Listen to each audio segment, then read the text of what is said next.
Programme آج اسلام کے ساتھ آپ کا میزبان ریحان احمد یوسفی اور ڈاکٹر ارم ناز آپ کی خدمت میں حاضر ہیں۔ عصر حاضر میں بہت سے سوالات ہیں جو اسلامی ریاست سے متعلق لوگوں کے ذہنوں میں پیدا ہوتے ہیں۔ آج کے اس پروگرام میں ہم کوشش کریں گے کہ انہی سوالات کا جواب حاصل کریں۔ ڈاکٹر اسرار، سب سے پہلے میں آپ سے اپنا سوال کرنا چاہوں گی کہ اسلامی ریاست کیا ہوتی ہے؟ نحمدہ و نصلی علی رسولہ الکریم۔ میں بھی یہی چاہتا تھا کہ اسی بنیادی سوال سے ہماری گفتگو کا آغاز ہو کہ اسلامی ریاست جو ہے وہ تھیو ڈیموکریسی ہے۔ ڈیموکریسی اس لیے نہیں ہے کہ ڈیموکریسی کی بنیاد ہے پاپولر ساورنٹی، اور اسلامی ریاست میں ساورنٹی بلانگس ٹو گاڈ، تو ڈیموکریسی سے بنیادی طور پر علیحدہ ہو گئی۔ تھیوکریسی سے مراد ہے ایک مذہبی طبقے کی حکومت، یہ بھی اسلام میں نہیں ہے۔ اسلام میں کوئی پاپائیت نہیں ہے، کوئی برابرزم نہیں ہے۔ تھیو ڈیموکریسی اس اعتبار سے کہ اس میں امتزاج ہے، اصول دین کے ہوں گے، اسلام کے ہوں گے، اللہ اور اس کے رسول کے احکام کو ہوں گے، لیکن اس دائرے کے اندر ایک ڈیموکریسی ہوگی جس کو کہ قرآن کہتا ہے امرہم، جہاں اللہ اور اس کے رسول کا کوئی حکم نہیں ہے تو وہاں گویا کہ اللہ نے یہ لوگوں کے حوالے کر دیا ہے، امرہم ہے، تو امرہم شورا بینہم، وہ آپس کے اندر شورا ہی کے ذریعے سے پھر امرہم کا تعین کریں گے۔ یہ نہیں ہوگا کہ کوئی ایک شخص کہے کہ میری رائے چلے گی، ہر حال میں میری بات مانی جائے گی، نہیں، بلکہ یہ کہ امرہم شورا بینہم۔ اب اس کے بعد میں آنا چاہتا ہوں کہ کارڈینل پرنسپلز کیا ہیں اسلامی ریاست میں۔ Number 1، sovereignty belongs to God, ان الحکم الا للہ۔ ساورنٹی عوام کی نہیں ہے، ساورنٹی کسی شخص کی نہیں ہے، ساورنٹی اللہ کی ہے۔ لا یشرک فی حکمہ احدا، وہ اپنی اس حکومت کے اختیار میں کسی کو شامل کرنے کو تیار نہیں ہے۔ یہاں ساورنٹی کی بجائے ایک اصطلاح مولانا مودودی نے وضع کی اور وہ بہت صحیح تھی، وائس ریجنسی، لیکن انہوں نے کہا تھا popular sovereignty. Popular sovereignty کے مقابلے میں پاپولر وائس ریجنسی، مجھے اس سے اختلاف ہے۔ دوسرے یہ کہ اس میں کوئی لیجسلیشن یہ طے ہوگا، کوئی لیجسلیشن قرآن اور سنت کے منافی نہیں ہو سکتی۔ یہ ہر لیول پر، اگر مرکزی حکومت ہے یا صوبائی حکومتیں ہیں یا آپ نیچے ڈسٹرکٹ لیول پر چلے آئے ہیں یا کاؤنٹی لیول پر جائیں، کسی لیول پر no legislation can be done repugnant to the Quran and the Sunnah. اچھا، یہ دونوں باتیں پاکستان میں اچیو ہو چکی ہیں تھیوریٹیکلی۔ تیسرے یہ کہ اب یہ سوال کہ کوئی شے کتاب و سنت کے منافی ہے یا نہیں ہے، who will do it؟ کیا علماء کا بورڈ بنے گا؟ ہمارے شروع میں ایک علماء بورڈ بنایا گیا تھا، پھر سوال پیدا ہوا کہ اگر ان کی بات بائنڈنگ ہو گئی تو پھر تو اس کا مطلب تھیوکریسی بن گئی، جیسے کہ اس وقت جو ہے ایران کے اندر ہے۔ پھر یہ کاؤنسل آف اسلامک آئیڈیالوجی بنائی گئی، اس کی بھی حیثیت کوئی بھی نہیں ہے سوائے سفارش کے، وہ کرتی رہے، اور اس کی سفارشوں کے انبار لگ کر رہ گئے ہیں، وزارت مالیات ہو، وزارت قانون ہو، اس کے اندر، لیکن ان پہ عمل کسی پر نہیں ہوا۔ تو اس کے لیے شکل یہ ہے کہ جدید ریاست کے مطابق یہ جوڈیشری کے حوالے ہونا چاہیے۔ دستور میں یہ ہے کہ no legislation can be done repugnant to the Quran and the Sunnah, اور دستور کی جو ہے کسٹوڈین وہ ہائر جوڈیشری ہے، وہاں جا کر کوئی بھی شخص جو ہے وہ مقرر نہ کرے گی، لیکن ہر شہری کو حق حاصل ہوگا کہ وہ he can knock the door of the court، ہاں کہ جناب یہ پورا قانون یا اس کا یہ حصہ شریعت کے خلاف ہے، and let me prove my point۔ پھر وہاں پر جورس کونسلز آ سکتے ہیں، وہاں پر جو ہے علماء آ سکتے ہیں، دانشور آ سکتے ہیں، بحثیں ہو سکتی ہیں، گفتگویں ہو سکتی ہیں، تو یہ ساری چیزیں، لیکن طے پھر فیصلہ اس کا بائنڈنگ ہوگا۔ ٹھیک۔ نمبر 4، وہ بات جو آپ نے پوچھی تھی، غیر مسلم جو ہے اسلامی ریاست میں پروٹیکٹڈ مائنورٹی ہے، فل سٹیزن نہیں ہے، اس لیے کہ لیجسلیشن کی بنیاد ہے قرآن اور سنت، وہ نہ قرآن کو مانتے نہ سنت کو مانتے، تو ظاہر بات ہے کہ لیجسلیٹو پروسیس میں ان کو کیسے شریک کیا جائے۔ اسی طریقے سے اسلامی ریاست کی جو ٹاپ پالیسی ہوگی وہ یہ ہوگی کہ یہ ریاست ایکسپینڈ کرے اور پوری دنیا میں اسلامی ریاست قائم ہو۔ کوئی غیر مسلم جو ہے وہ اس پالیسی کو سبسکرائب کر ہی نہیں سکتا، لہٰذا انہیں ہم دیں گے ایک پروٹیکٹڈ مائنورٹی کی حیثیت، ان کا پرسنل لا جو ہے پورا آزاد ہوگا، مذہبی آزادی ہوگی، ان کے جو معبد ہیں، عبادت گاہیں ہیں، ان کی مسجدوں سے زیادہ حفاظت کی جائے گی، ان کو اپنے بچوں کو تعلیم اپنے مرضی کے مطابق دینے کا حق ہوگا، کاروبار میں، پروفیشنز میں، ہر ایک میں وہ آ سکتے ہیں، فوج میں بھی آنا چاہیں تو آ سکتے ہیں، لیکن لیجسلیچر میں نہیں ہوں گے، بلکہ ان کی علیحدہ باڈیز بنا دی جائیں گی، وہ الیکٹ کریں اپنے نمائندے، تاکہ ان کے جو پرابلمز ہوں ان کو کبھی وہ حکومت کے سامنے رکھنا چاہیں تو، اور حکومت ان سے بات چیت کرنا چاہے تو ان کے لیے وہ باڈیز فراہم ہوں۔ غامدی صاحب، میں چاہوں گی کہ آپ اپنے اسلامی ریاست کے نقطے چند سمرائز کر کے ہمارے اسلامی ریاست کے لیے جو اصول قرآن مجید میں بیان ہوئے ہیں وہ بنیادی طور پر 5 ہیں۔ ان میں سے پہلا اصول یہ ہے کہ مسلمان جس طرح اپنی انفرادی زندگی میں اس کے پابند ہیں کہ وہ اللہ اور رسول کے احکام کی اطاعت کریں، اسی طرح اجتماعی زندگی میں بھی اس کے پابند ہیں۔ اگر اللہ اور رسول نے کوئی حکم اجتماعی زندگی کے بارے میں دیا ہے تو اس سے نہ ان کا کوئی حکمران انحراف کر سکتا ہے، نہ ان کی کوئی پارلیمان انحراف کر سکتی ہے۔ وہ اس بات کے پابند ہیں کہ اسے سامنے سر تسلیم خم کر دیں۔ یہ اصول قرآن مجید میں ان الفاظ میں بیان ہوا ہے کہ اطیعوا اللہ واطیعوا الرسول واولی الامر منکم فإن تنازعتم فی شیء فردوہ الی اللہ والرسول، یعنی اللہ کی اطاعت کرو، اللہ کے پیغمبر کی اطاعت کرو، اپنے حکمرانوں کی اطاعت کرو، اور اگر کسی معاملے میں کوئی اختلاف ہو جائے تو معاملے کو اللہ اور اللہ کے رسول کی طرف لوٹا دو۔ دوسرا اصول یہ ہے کہ یہ ریاست کوئی استبدادی ریاست نہیں ہے، اس میں کوئی برہمن نہیں، کوئی پوپ نہیں ہے، کوئی خاندان کی اجارہ داری نہیں ہے، کوئی ذل الہی نہیں ہے۔ یہ اصل میں ایک جمہوری ریاست ہے۔ اس میں تمام معاملات امرہم شورا بینہم کے اصول پر طے ہوں گے، اور اگر کسی جگہ کوئی اختلاف ہوگا تو فصل نزاعات کے لیے اکثریت کی رائے کو فیصلہ کن مان لیا جائے گا۔ یہ معاملہ تمام امور میں ہوگا، یہاں تک کہ دین کی تعبیر کے معاملے میں بھی اکثریت ہی کی رائے فیصلہ کن ہوگی۔ اس کا یہ مطلب نہیں ہے کہ اکثریت سے حق و باطل کا فیصلہ ہوتا ہے، یہ فصل نزاعات کا ایک طریقہ ہے۔ وہ چیز قانون بن جائے گی، اگر اس میں کوئی غلطی ہوگی تو لوگ اختلاف کریں گے، رائے عامہ کو ہموار کریں گے، وہ اس کو تبدیل کرا سکتے ہیں۔ تیسرا اصول یہ ہے کہ یہ ریاست عدل اجتماعی کو سوسائٹی میں قائم کرنے کی پابند ہے۔ اس کو ہر حال میں میرٹ کی بالادستی قائم کرنی ہے، اور تمام معاملات میں اس کو انصاف کو آخری درجے میں قائم کرنے کی جدوجہد کرنی ہے۔ قرآن مجید نے اس کو اس طرح بیان کیا ہے کہ ان اللہ یامرکم ان تؤدوا الامانات الی اہلھا واذا حکمتم بین الناس ان تحکموا بالعدل ان اللہ نعم یعظکم بہ۔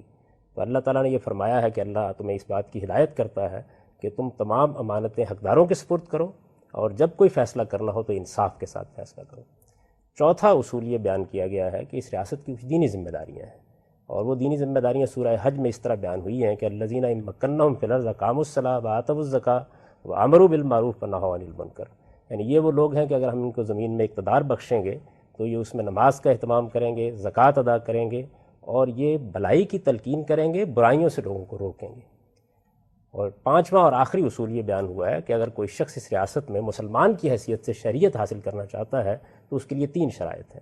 وہ اسلام قبول کرے گا، وہ نماز کا اہتمام کرے گا، وہ زکوٰۃ ادا کرے گا۔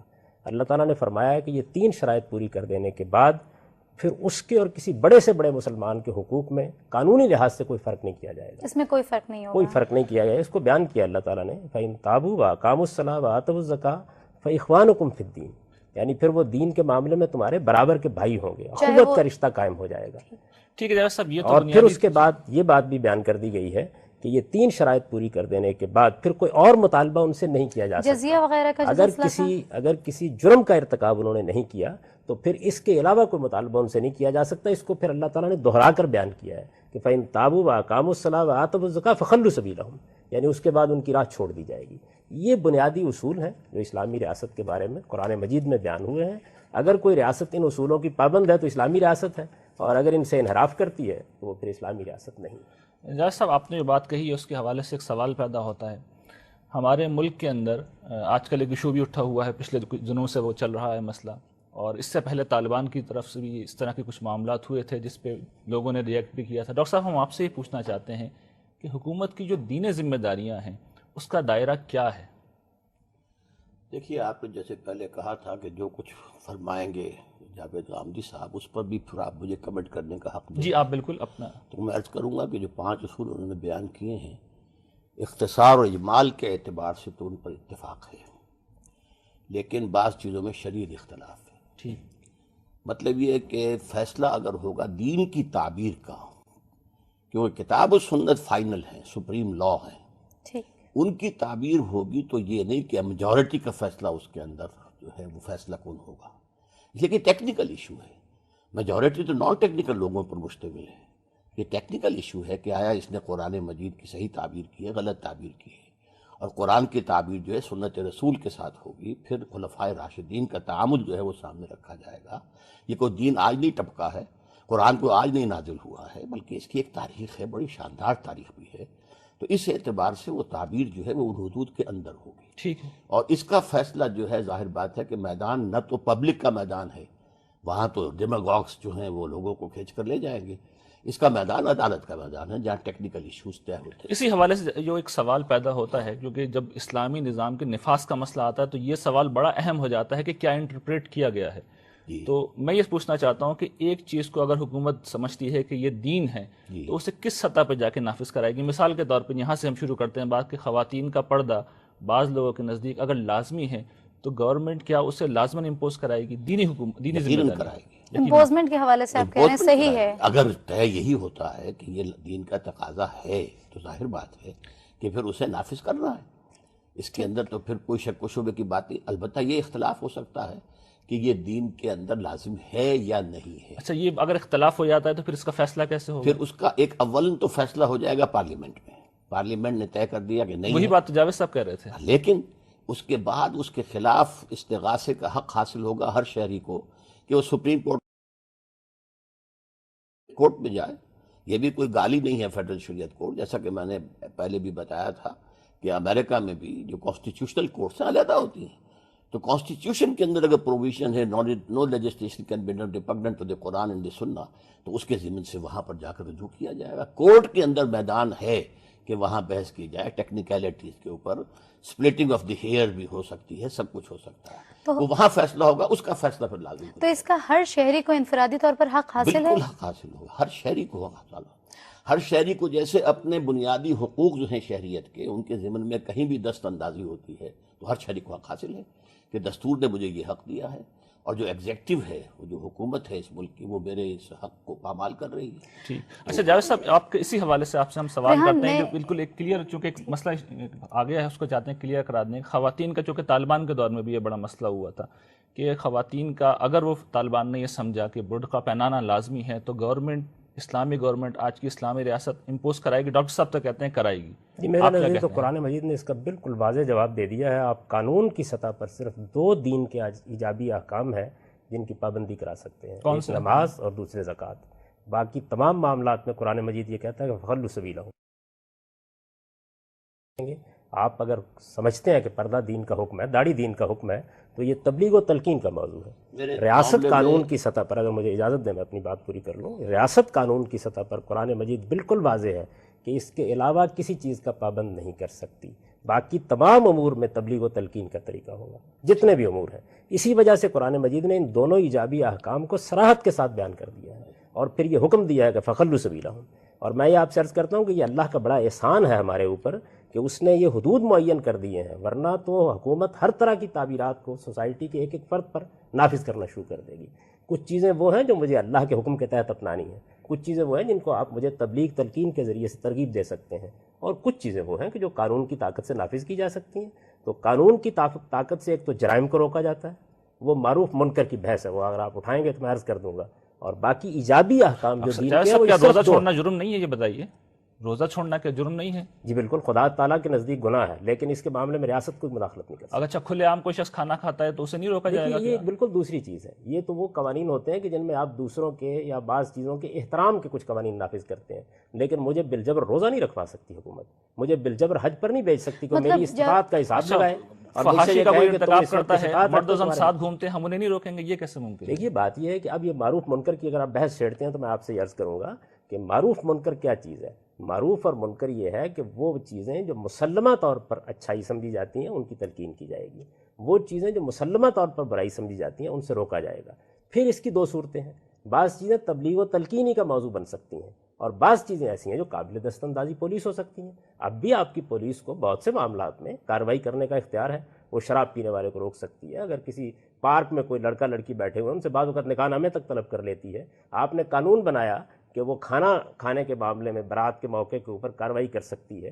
تو اس طرح کے جتنے قوانین آپ بنانا چاہتے ہیں وہ آپ پارلیمنٹ پہ لائیں گے، وہاں ایکٹ بنے گا. یعنی آپ کے نزدیک ایجابی چیزیں صرف 2 ہیں؟ ایجابی چیزیں دین کے لحاظ سے صرف 2 ہیں جن پر قانون کے لحاظ سے کارروائی ہو سکتی ہے. سیدنا ابوبکر صدیق رضی اللہ عنہ نے اس موقع پر جو الفاظ کہے تھے وہ ابوبکر جساس نے نقل کیے ہیں. انہوں نے فرمایا تھا کہ قانون کی سطح پر یہ 3 مطالبات ہیں، لا اکثر دونہن ولا اصل فوقہن. میں ان سے ایک زائد مطالبہ نہیں کروں گا، ان میں کبھی کمی نہیں کروں گا. اس میں ڈاکٹر صاحب سے ہم کی رائے لے لیتے ہیں کیونکہ جاوید صاحب نے ایک آیت کوٹ کی ہے بار بار. اس میں تو آپ اپنے نقطہ نظر کے حق میں کون سی ایسی چیز ہے جو قرآن و حدیث کے ذریعے سے بہت غلط کوٹ کی جا رہی ہے؟ اچھا اس آیت کا پس منظر یہ ہے جی فرمائیے. کہ یہ طے کر دیا گیا تھا کہ اب فلاں مدت تک جو بھی بنی اسماعیل میں سے ایمان نہیں لائے گا وہ قتل کر دیا جائے گا. براۃ من اللہ ورسولہ الی الذین عاہدتم، جن سے بھی مشرکین سے معاہدے تھے وہ ختم کیے جا رہے ہیں. اب کوئی معاہدہ کسی کے ساتھ نہیں رہے گا. جن کے ساتھ کوئی مدت کے مطابق معاہدہ ہے، مدت پوری ہوگی ختم ہو جائے گا، دوبارہ رینیو نہیں ہوگا. جن کے ساتھ بغیر مدت کا معاہدہ ہے تو وہ 4 مہینے ہیں بس. اس کے بعد اگر بنی اسماعیل میں سے کوئی ایمان نہیں لایا قتل کر دیا. اس کے لیے حد مقرر کی گئی ہے کہ اس میں کون شخص مستثنیٰ ہوگا جو 3 شرطیں پوری کرے کہ نماز اور روزہ اور زکوٰۃ اور کلمہ شہادت ایمان لائے. اس پر اس کے بعد ان کو چھوڑ دیں. خلو سبیلہ، انہیں پکڑو گے نہیں، ورنہ اس سے پہلے کیا ہے، ان کا محاصرہ کرو، ان کے لیے تم رصد گاہوں میں بیٹھو اور ان کو مارو جہاں پاؤ. فاقتلوہم حیث ثقفتموہم، انہیں قتل کرو جہاں بھی پاؤ. اچھا، یہ تو ان کی بات پر تنقید ہو گئی. آپ پازیٹیولی کس طرح بیان پازیٹیولی نمبر 2 بات یہ ہے کہ اسلام کے اندر امر بالمعروف نہی عن المنکر جو ہے، حکومت کا کام نافذ کرنا بھی ہے. یہ تلقین تو مولویوں کا کام ہے، علماء کا کام ہے. اسلامی حکومت نہیں ہے تو علماء کریں گے، صوفیاء کریں گے، اور لوگ جو ہیں مصلحین اس کریں میں گے. ڈاکٹر صاحب ایک تلقین نہیں، سوال. حکومت مطلب اب جو حکم دیا مسئلہ جائے گا یہ اس جو بات کہہ کا. رہے ہیں کہ سوائے 3 کے کسی چیز پر لازم نہیں کیا جائے گا، کیا جو قانون وراثت ہے وہ نافذ نہیں کیا جائے گا؟ اگر تقسیم نہیں ہو رہی ہے قانون وراثت کے مطابق تو پکڑا نہیں جائے گا ان کو. شریعت کے احکام جتنے بھی ہیں، شریعت کے جتنے احکام ہیں، اور وہ شریعت کے صرف لفظی طور پر احکام نہیں، شریعت کے in the spirit, in the letter and spirit, شریعت قرآن اور سنت، ان دونوں یہ کے بڑا اچھا احکام سوال تنفیذ ڈاکٹر صاحب کی نے جائے. ریز کیا ہے کہ قانون وراثت کے نافذ نہیں کرایا جائے گا. ہم تو کہتے جی ہیں یقیناً کرانے بہت سے. اچھا سوال ہے اور میں اس کا جواب عرض کرتا ہوں. دیکھیے بات یہ ہے کہ قانون وراثت کا تعلق میرے پرسنل قانون سے ہے. میں اس پر پابندی کے ساتھ عمل کرتا ہوں. اگر میں اس کی خلاف ورزی کرتا ہوں تو کچھ لوگوں کے حقوق تلف ہوتے ہیں. یہ حق تلفی کا مقدمہ ہے جو جاتا ہے اور جرم کی سزا میں عدالت پھر اس کو نافذ کرتی ہے. دیکھیے ایک چیز ہے کسی معاملے میں کسی کا حق تلف ہو جانا، اور ایک چیز ہے وہ معاملات جو میری ذات سے متعلق ہیں ان کے بارے میں حکومت کا مداخلت کرنا. یہ 2 الگ الگ باتیں مطلب ہیں. پرسنل میں آپ کہہ رہے کہتا ہیں ہوں کہ کہ علیحدہ ہے. حکومت مجھے پابند نہیں کر سکتی، کوئی اسلامی حکومت بھی، کہ تم روزانہ 1 روح افزا گلاس پیا کرو. معقول بات ہے نا، نہیں پابند کر سکتی. جن ایجابی احکام، میں نے بار بار یہ لفظ استعمال کیا ہے، جب کوئی کسی قانون کی خلاف ورزی کرتا ہے اور اس کے نتیجے میں دوسرے کا حق تلف ہو جاتا ہے، وراثت میں کچھ حقوق قائم ہوتے ہیں، تب مقدمہ قائم ہوتا ہے، ورنہ عام حالات میں یہ کوئی حکومت کے نافذ کرنے کا کام نہیں ہے. نہیں، میں مقدمہ اپنی قائم کرنے جائیداد کا ہے معاملہ. اگر فرض کیجئے کہ کوئی ایسے احکام ہیں کہ جن کا تعلق مفاد عامہ سے ہے، کسی ایک شخص کا جو ہے کوئی حق تلف نہیں ہوا، اس کو اس کی کوئی مثال اس کو سوء میں لے گے لوگ. تو جو بھی نہیں، جو بات جاوید صاحب کی بات مجھے سمجھ میں آئی ہے وہ یہ کہ مثال کے طور پر گورنمنٹ کسی کو سچ بولنے پر مجبور نہیں کر سکتی، کیونکہ یہ تو کہلوایا نہیں جا سکتا. یعنی میں جھوٹ بولنے پر سزا تو دے سکتی ہے. یہ وہی چیز ہے جو کہہ رہے ہیں کہ ایجابی قوانین، یعنی جو میرے خیال سے اگر میں ہو جی سکتا میں ہے نے غلط بار سمجھا بار ہوں تو یہ میری لفظ اگر بات. مجھے اجازت دیں تو استعمال کیا ہے کہ دیکھیے ایک ہے کہ ایک شخص نے کسی جرم کا ارتکاب کیا ہے. جب وہ جرم کا ارتکاب کرتا ہے تو وہ اپنے بنیادی حقوق سے محروم ہو جاتا ہے. اس وقت اس کو جیل میں بھی ڈالا جاتا ہے، اس کی داروگیر بھی کی جاتی ہے. اور ایک چیز یہ ہے کہ آپ ایجابی طور پر کس چیز کا پابند کرتے ہیں. تو ایجابی طور پر اللہ تعالیٰ نے واضح کر دیا ہے کہ دین کے یہ 2 احکام ہیں جن میں اسٹیٹ مداخلت کر سکتی ہے، وہ بھی کر سکتی ہے، یہ بیان کیا ہے. باقی جتنے امور ہیں ان میں جرم ہوگا تو ٹھیک ہے، کارروائی ہوگی. یہ تو آپ بیان میرا کیا مال گیا کھا ہے لیتے کہ ہیں. جو یہ بھی پورا نہیں کریں گے وہ قتل کیے جائیں گے، جو نہیں پورا کریں گے قتل کیے جائیں گے.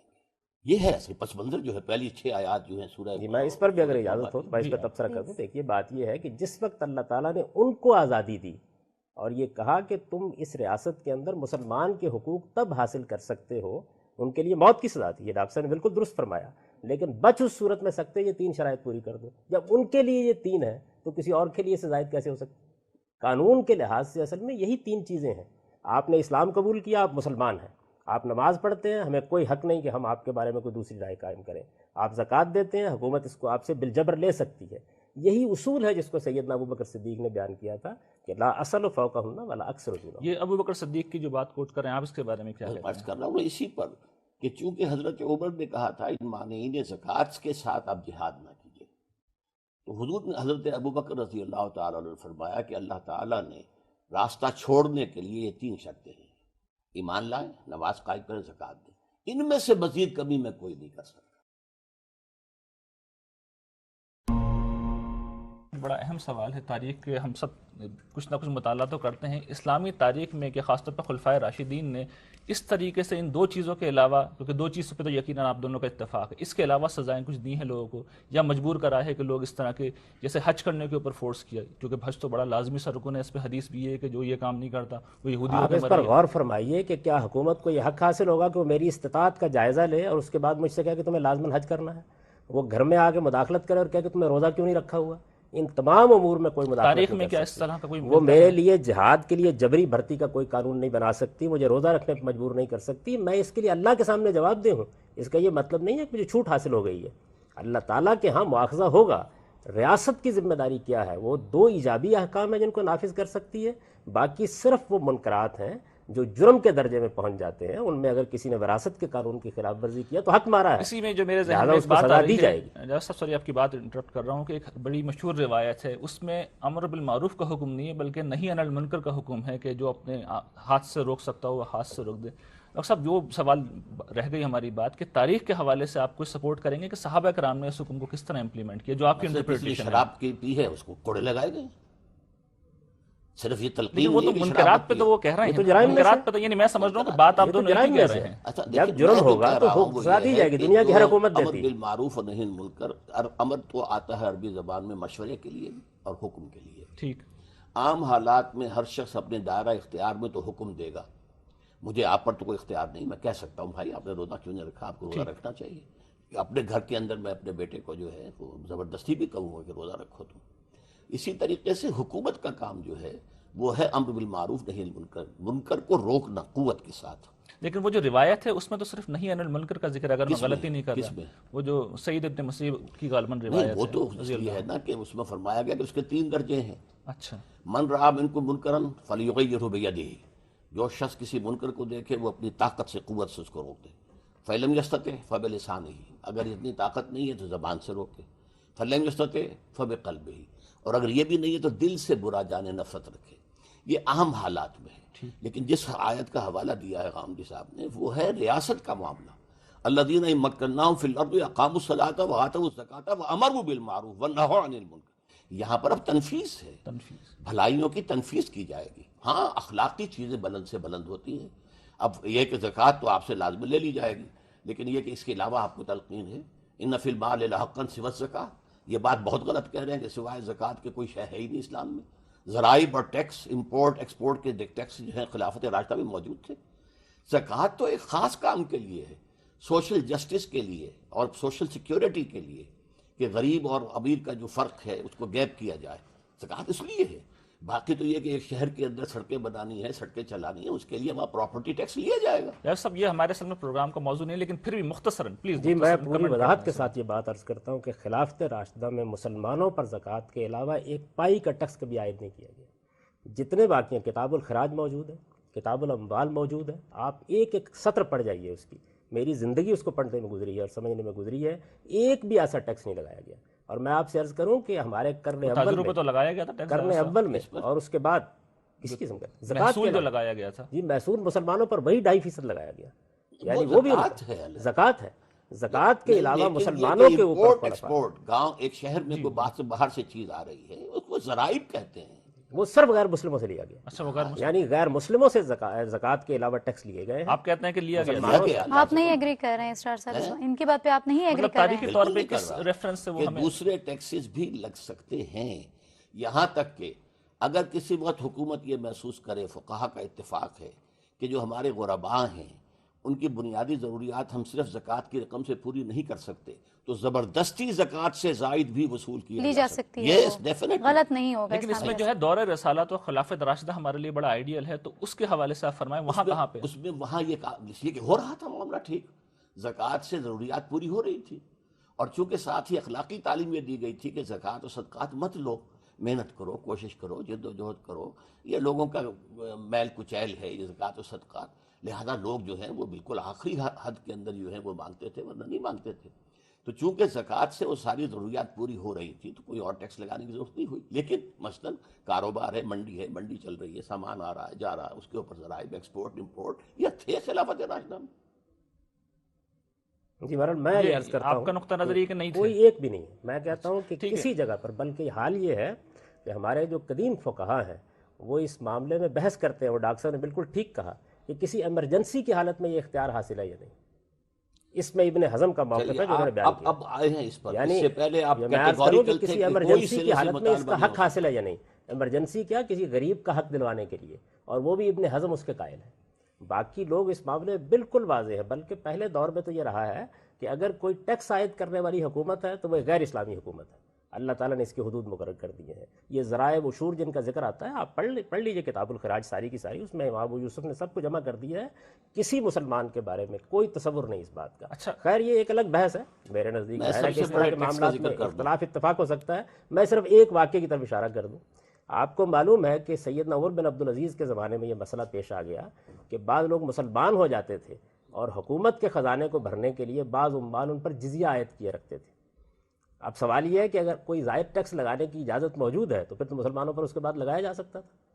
انہوں نے اس کے بعد اس کو بنا کیا اور یہ کہا کہ رسول اللہ صلی اللہ علیہ وسلم تحصیلدار بنا کر نہیں بھیجے گئے تھے، خدا کے دائی بنا کر بھیجے گئے تھے، اور جزیے کو ختم کرا دیا. کسی مسلمان کے اوپر اس کے بعد یہ سوال نہیں تھا. آپ اس بارے میں کیا کہتے ہیں؟ ظاہر بات ہے مسلمان پر جزیہ نہیں ہے. مسلمان ہو گیا تو جزیہ ختم. تو حکومت کو ضرورت نہیں ہے، پھر وہ تو کرتی کہ وہ جزیہ ان سے لینا بند کر دیتی، کوئی اور ٹیکس عائد کر دے. مسلمانوں سے لے کے اس پہ میرا خیال یہ ہے کہ آپ دونوں حضرات کا نقطہ نظر سامنے آ میں گیا. آپ کے سامنے ان فی المال حقاً سے بس زکوٰۃ کے بارے میں یہ عرض کر دوں کہ اس کا تعلق انفرادی زندگی سے ہے. اس کا مطلب یہ ہے کہ تم زکوٰۃ ادا کرنے دینے کے بعد یہ خیال نہ کرو کہ اللہ کے حقوق ختم ہو گئے ہیں. رشتہ داروں کے، اعزاء کے، اقربا کے انفاق کے معاملے میں حقوق اسی طرح تمہارے اوپر موجود ہے. دیکھیے ایک مثال ایک ہے ریاست کا حق اور ایک ہے فرد کے اوپر. وہ جرم بن جاتا ہے. ایک ہندو غیر مسلم مسلمان ہو جائے تو جزیہ ختم، پھر اس پر زکوٰۃ لاگو ہو جائے گی. ٹھیک. لیکن اس کی زمین جو اس کے پاس چھوڑ دی گئی تھی وہ خراجی رہے گی. وہ چاہے اسلام لے آئے، اس کی زمین جو ہے عشری نہیں ہوگی، ملکیت ہی نہیں ہوگی، وہ حکومت کی جو ہے ملکیت رہے گی. حکومت اس میں سے خراج لے گی. حسبہ بل کے بارے میں آپ کیا کہیں گے ڈاکٹر اسرار؟ میرے نزدیک یہ ہے کہ اس کے اندر کوئی شے ایسی نہیں ہے کہ جو قباحت والی ہو.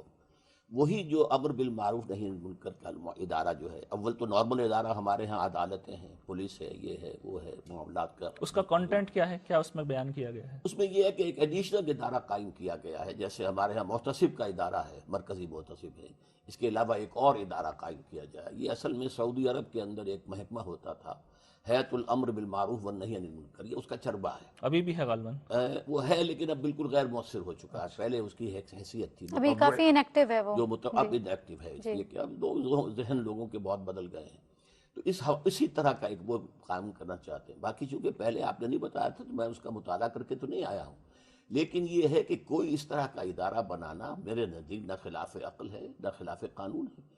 البتہ اس میں یہ دیکھنا ہوگا کہ جس شخص کو آپ آن دی اسپاٹ اتھارٹی دے رہے ہیں، کیا اس کو یہ حق ہے کہ فیصلہ کرے کہ یہ منکر ہے؟ یہ غلط ہے. ایک سپاہی ہے، ایک اس سے اوپر کا افسر ہے، وہ طے کرتا ہے کہ یہ منکر ہے، اس کو میں نے روکنا ہے، طاقت سے روکنا ہے. یہ غلط ہے. آپ اس کے اوپر لیجسلیشن کیجیے، اس کی لیجسلیشن کے تحت اس کو نافذ کیا جائے. یعنی پہلے ہماری جو مقننہ نہ ہے، نہیں مطلب صوبائی بھی ہو سکتی ہے. صوبائی جو ہے کوئی ایسے اصول ہو سکتے ہیں جن میں کہ صوبائی جو ہے وہ فیصلہ کرتے، اس میں سب جو بھی پروونشل آٹونومی ہے اس کو تو استعمال کرتے. فرض کیجئے کہ یہ تو خیر اعلان برات کرتے ہیں، ہم طالبان نہیں ہیں، لیکن ایم ایم اے اگر فیصلہ کرتی ہے کہ کسی عورت کا کھلے چہرے کے ساتھ بازار میں آنا، سڑک پر آنا جائز نہیں ہے، قانون بنا دیں. سعودی عرب میں جیسے سعودی عرب میں، جی ہاں، وہاں اتنا بڑا ملک ہے دنیا کا، اور اس وقت بہت متمدن بھی ہو چکا ہے، بہت اونچا جا چکا ہے، تعلیم کا لیول بہت اونچا ہے، ہم سے تو 1000 گنا بہتر ہے. وہاں پر وہ قانون ابھی تک چل رہا ہے. گھر کے اندر چاہے آپ نکریں پہنیں، انہیں کوئی اعتراض نہیں ہے. گھروں کے اندر آپ لباس پہنیں، اگر آپ کے لباس ساتر ہو نہ ہو کوئی ہمیں. لیکن گورنمنٹ باہر جو ہے باہر آؤ گے تو ابایا لینی ہوگی. جاوید صاحب، یہ حزبہ بل کے حوالے سے آپ کیا فرماتے ہیں؟ کیا ہے یہ، کیا اس کی حیثیت ہے؟ جی میں پھر بڑے ادب کے ساتھ اس میں اختلاف کی جسارت کر رہا ہوں. حزبہ بل ایک بالکل بے ضرورت بل ہے. اس کی وجہ یہ دیکھیے، امر بالمعروف اور نہی عن المنکر، آپ خود ہی تو کہہ رہے ہیں کہ وہ لازمی ہے. جی میں عرض کر رہا ہوں، امر بالمعروف اور نہی عن المنکر دین کے اندر موجود ہے، اس میں کوئی شک نہیں ہے. اور میں آپ سے عرض کرتا ہوں کہ جس مفہوم میں قرآن نے یہ استعمال کیا، دنیا کی ساری حکومتیں یہ کام کرتی ہیں. وہ اچھی باتوں کی تلقین بھی کرتی ہیں اپنے لحاظ سے، اور بری باتوں سے روکتی بھی ہیں. آپ رشوت سے روکتی ہیں، آپ ملاوٹ سے روکتے ہیں، نافذ بھی کرتی ہیں. منکرات کے معاملے اور اسلامی حکومتوں میں فرق کیا ہو گیا؟ جی میں عرض کر رہا ہوں، دیکھیے بات یہ ہے کہ دنیا کے اندر کچھ مسلمات ہر جگہ ہوتے ہیں. اب جمہوریت ساری دنیا نے اپنا لی ہے تو آپ کہیں گے کہ ہمارے یہاں نہیں ہونی چاہیے. دنیا بھر میں یہ بات مسلمہ طور پر مانی جاتی ہے کہ جو برائیاں ہیں جرم کے درجے میں پہنچ جاتی ہیں وہ منکرات ہیں جن کو قوت سے مٹایا جاتا ہے. رشوت کو مٹایا جائے گا, ملاوٹ کو ختم کیا جائے گا, بددیانتی کے خلاف آپ اقدام کریں گے. اس وجہ سے یہ میں نہیں عرض کر رہا کہ اس میں حکومت کو کوئی اختیار منکرات کے خلاف نہیں ہے. دیکھیے بات یہ ہے کہ کچھ چیزیں ایسی ہیں کہ جن میں تبلیغ و تلقین کا طریقہ ہی صحیح ہوگا. ان کے لیے قرآن مجید نے جو حکم دیا ہے, نبی صلی اللہ علیہ وسلم نے اس کے مطابق جمعہ کے ممبر کو عمراء کے لیے خاص کر دیا ہے, ارباب حل وقت کے لیے خاص کر دیا ہے. وہ آئیں وہاں پہ اور تبلیغ و تلقین کریں. سرحد کی حکومت کو سب سے پہلا کام تو یہ کرنا چاہیے تھا کہ وہ خلافت راشدہ کی اس روایت کو بحال کرتی کہ جمعہ کے ممبر کو ان مولویوں سے چھینا جاتا اور ریاست کو لوٹایا جاتا. حکمران وہاں جاتے اور وہاں جا کے تبلیغ تلقین کرتے. اس کے بعد آپ کی پولیس موجود ہے. پولیس میں بہت سی چیزیں ہیں جو قابل دست اندازی پولیس ہے. آپ پولیس ایکٹ کو پڑھیے, اس میں بے شمار چیزیں جن میں پولیس اقدام کرتی ہے. آپ محسوس کرتے تھے, ڈاکٹر صاحب نے بالکل صحیح فرمایا, آپ محسوس کرتے تھے کچھ منکرات ایسے ہیں جن کو پولیس کی جورسڈکشن میں آنا چاہیے, تو آپ اسمبلی میں اس میں ایکٹ پاس کریں, اس کو پولیس کی جورسڈکشن میں دے دیں. اس کے لیے الگ ایک پیرالل نظام بنانے کی کیا ضرورت ہے؟ اور اس ابہام کے ساتھ کہ اس میں آپ یہ کہتے ہیں کہ یہ محتسب اسلام کے اخلاقی اقدار کی حفاظت کرے گا اور یہ اس کے بارے میں اقدام کرے گا اور اس کی ایک حزبہ فورس ہوگی اور وہ اس کے اشاروں کے اوپر لوگوں کے معاملات میں مداخلت کرے گی, پھر اس کو قانونی اختیارات دیتے ہیں, پھر اس کے اقدامات کو عدالت سے بالاتر قرار دیتے ہیں. میں نے اس کا لفظ پڑھا ہے, وہ ایک بالکل بے معنی بل ہے, کوئی اس کی حقیقت کوئی اس کی حقیقت آپ کے یعنی لحاظ وہ سے سارے کام جو وہ کرنا چاہتے ہیں. اچھا پھر اس میں اتنی ڈپلیکیشن ہے, یعنی رشوت کے انسداد کا ایک پورا ادارہ موجود ہے ہمارے یہاں. اچھا محتسب کے بارے میں بھی بہت اس معاملے میں لوگوں کو غلط فہمی ہے. دیکھیے محتسب کے ادارے کا جو اصل کام ہے وہ کیا ہے؟ وہ یہ ہے کہ جو قوانین بن گئے ہیں ان کے مطابق جو محکمے کام کر رہے ہیں ان میں اگر کوئی بدعنوانی یا اس قانون کی خلاف ورزی ہوتی ہے تو آپ محتسب کے پاس جاتے ہیں. آپ ایک بالکل متوازی نظام کھڑا کر دیتے ہیں. میرے نزدیک یہ اسلام کے حق میں بھی مفید نہیں ہوگا, یہ سوسائٹی کے حق میں مفید نہیں ہوگا. اس سے بڑے تصادم پیدا ہو جائے. یعنی لگتا یہ ہے کہ آپ کو اصولی طور پہ تو اس کام پہ اعتراض نہیں ہے, لیکن اس طریقے کا میرے نزدیک وہ کام پہلے سے ہو رہا ہے. 2 ادارے موجود ہیں, ایک اللہ کا قائم کردہ ادارہ مسجد موجود ہے, جمعہ کا ممبر موجود ہے. تبلیغ تلقین کرنی ہے تو آئیے اور اس ممبر پر کھڑے ہوں اور جس طرح خلفائے راشدین اور بعد کے حکمران خطبہ دیتے تھے دیں اور لوگوں کو تبلیغ تلقین کریں.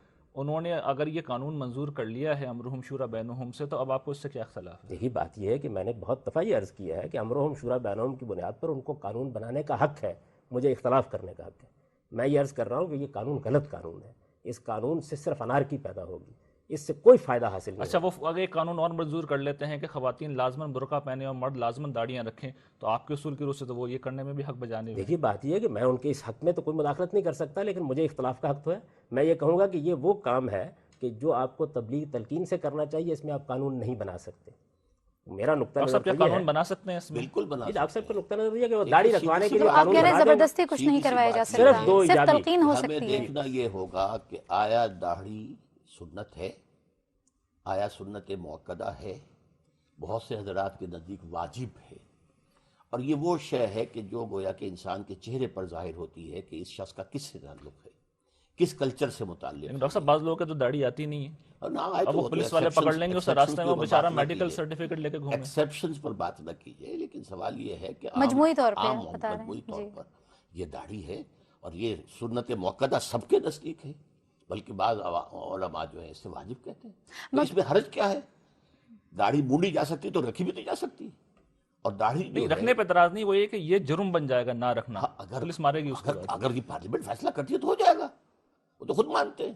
یا تو یہ کہہ کہ یہ منکر ہے, یہ شریعت کے خلاف ہے. بھئی شریعت کے خلاف تو نہیں ہے, آپ خود مانتے ہیں کہ شریعت کے دائرے کے اندر قانون سازی ہو سکتی ہے.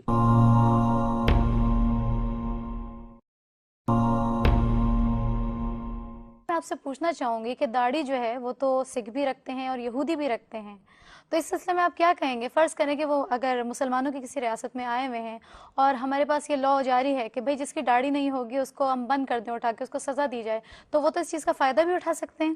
اگر یہ لاء آ جائے, حزبہ بل جیسے کہ آپ کہہ رہے ہیں, اس میں یہ بھی اگر آ جائے کہ بھئی اگر کسی شخص کی داڑھی نہیں ہے تو وہ سزا کے لیے جو ہے مطلب اس کو سزا آرام سے دی جا سکتی ہے, تو اس سلسلے میں فرض کریں کہ یہاں پہ کوئی وزٹرز آئے ہوئے ہیں, سکھ آئے ہوئے ہیں, یہودی آئے ہوئے ہیں, وہ داڑھی ہے ان کی, ان کے اوپر یہ لازم نہیں ہے جی اچھا داڑھی ہے پھر جی, تو پھر آپ اس کو کلیئر کیجئے نا کہ داڑھی تو وہ لوگ بھی رکھتے ہیں. کوئی حرج نہیں ہے, کھانا وہ بھی کھاتے ہیں, ہم بھی کھاتے ہیں, بول و براز ان کے ساتھ بھی ہمارے ساتھ بھی, اس میں کیا فرق واقع ہوا؟ سوال تو یہ کہ ایک مسلمان کے لیے وہ چیز لازم ہوگی. شیو کر رہا ہے جو شخص, وہ بھی کسی کی اطاعت کر رہا ہے, کسی کی پیروی کر رہا ہے, وہ ویسٹ کے کلچر کی پیروی کر رہا اور ہے. ٹائی اگر وہ پہن کر رہا ہے لیکن اس سے آگے مت جائیے، ایک مسئلے کے اوپر رہیے تو بار بار جو ہے ادھر ادھر سے اس سے فائدہ نہیں ہوتا. ایک یہ ضرور ہے کہ روکا گیا ہے کہ بحیثیت مجموعی جی آپ کسی دوسری قوم کے متشابہ نہ ہو جائیں. ٹھیک. تو تشبہ جو ہے وہ اس جی میں طریقے یہی سے پوچھنا چاہ رہی تھی ہاں آپ تو سے. اس میں یہ ہے کہ آپ ایسا لباس پہن کر ان کے داڑھی بھی نہ ہو، شیو ہو، اور یہ جائیں لندن میں، تو کون بتائے گا کہ یہ مسلمان ہے کہ ہندو ہے، یہ پارسی ہے، یہ کون ہے؟ کوئی نہیں بتا سکتا. یور صحیح. Identity is last. تو اس مسلمان اپنی آئیڈینٹی کو برقرار رکھے گا. اور داڑھی مونچھ جو ہے سکھ رکھتا ہے، مونچھے بھی ہے، داڑھی بھی ہے، جھڑوس بنا ہوا ہوتا ہے، اور مسلمان کی داڑھی ہوتی ہے اور یہ جو ہے لمبے کتری ہوئی ہوتی ہے. زمین و آسمان کا فرق ہو جاتا ہے. جو لوگ فرینچ داڑھی رکھتے ہیں ان کے بارے میں آپ کیا کہیں گے؟ وہ پھر علیحدہ بات ہے اچھا، کہ اس میں ایک فقہا سوال کے اور پیدا نزدیک اس کی مقدار کتنی ہے کم سے کم، لیکن داڑھی فی نفس ہی اپنی شرن. جگہ پر شریعت کا ایک حکم ہے، سنت رسول ہے، واجب ہے، مسلمان کے تشخص کے لیے ایک علامت ہے. آپ کے نزدیک داڑھی رکھوائی جا سکتی ہے کہ گورنمنٹ یہ کبھی ایکٹ دیکھیے جی، منظور؟ واضح طور پر میں نے اپنا نقطہ نظر بیان کر دیا ہے کہ دین کے جتنے احکام ہیں ان سب کی پابندی ہم اللہ اور رسول کی اطاعت میں کرتے ہیں. اس کی تلقین کی جا سکتی ہے، ان کی ترغیب دی جا سکتی ہے، یہ ایک الگ بحث ہے کون سا حکم دین میں کیا حیثیت رکھتا ہے.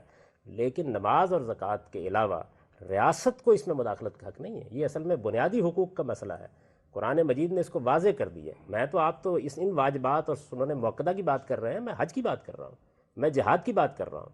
بعض حالات میں جہاد ہر مسلمان پر فرض ہو جاتا ہے، اس میں وہ اللہ کے سامنے جواب دہ ہے، لیکن ریاست کارروائی نہیں کر سکتی. ریاست کے حدود اللہ تعالیٰ نے معین کر دیے ہیں، اور اس وجہ سے نہ وہ داڑھی رکھوا سکتی ہے زبردستی، نہ عورتوں کو پردہ کرا سکتی ہے زبردستی. یہ چیزیں اگر ریاست کا نقطہ نظر یہ ہے کہ اس کی لوگوں کو تلقین کرنی چاہیے، تو اس کے پاس جمعہ کا ممبر موجود ہے، وہ تلقین کرے، اس کے دلائل دے، لوگوں کو اس کا قائل کرے.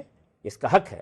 میں اس کو مانتا ہوں کہ اس کو قانون سازی کا حق ہے، لیکن قانون سازی کے حدود تو میں نے پہلے بتا دیا کہ اللہ اور رسول کے احکام ہیں. تو میرے نزدیک اللہ اور رسول نے یہ پابندی لگا دی ہے کہ اس دائرے کے بعد فخلوا سبیلہم، ان کا راستہ چھوڑ دیں. یہ جب ان لوگوں کے لیے جن کے لیے موت کی سزا سی اللہ نے یہ رعایت رکھی ہے، تو آپ مجھے بتائیے باقیوں پر آپ کس طرح اس کو لاگو کرتے ہیں؟ ٹھیک ہے جناب صاحب، اس پہ کافی ہم گفتگو اہم ایشو ڈاکٹر صاحب نے پچھلے پروگرام میں اٹھایا تھا. وہ مسلمانوں کی اور غیر مسلموں کی قومیت کے حوالے سے جب گفتگو ڈاکٹر صاحب کر رہے تھے، تو آپ سے میں وہ سوال بھی کروں گا. اس پہ ایک سوال یہ تھا کہ اسلامی ریاست ہمیشہ اپنے آپ کو پھیلائے گی، بڑھائے گی، تو اس کی کیا تفصیل ہے، اس کی نوعیت کیا ہوگی؟ اس کی نوعیت جو دور صحابہ میں حضور کے زمانے میں تھی، وہ تھی طاقت کے ذریعے سے. ٹھیک. کہ حکم دے دیا گیا جنگ کرو، قاتل الذین من الکفار الذین یلونکم من الکفار، جو تمہارے قریب قریب کفار ملتے ہیں ان کے ساتھ قتال کرو، جنگ کرو. رسول اللہ صلی اللہ علیہ وسلم کو معاذ اللہ گرفتار کرنے انہوں نے وہ بھیج آ دیا گئے تھا. تھے لیکن ہوا تو نہیں نا. لیکن یہ جو روم کے ایک شخص نے جو ہے قتل کیا ہے سفیر کو، تو اس کے خلاف فوج کشی جو ہے حضور نے کی ہے.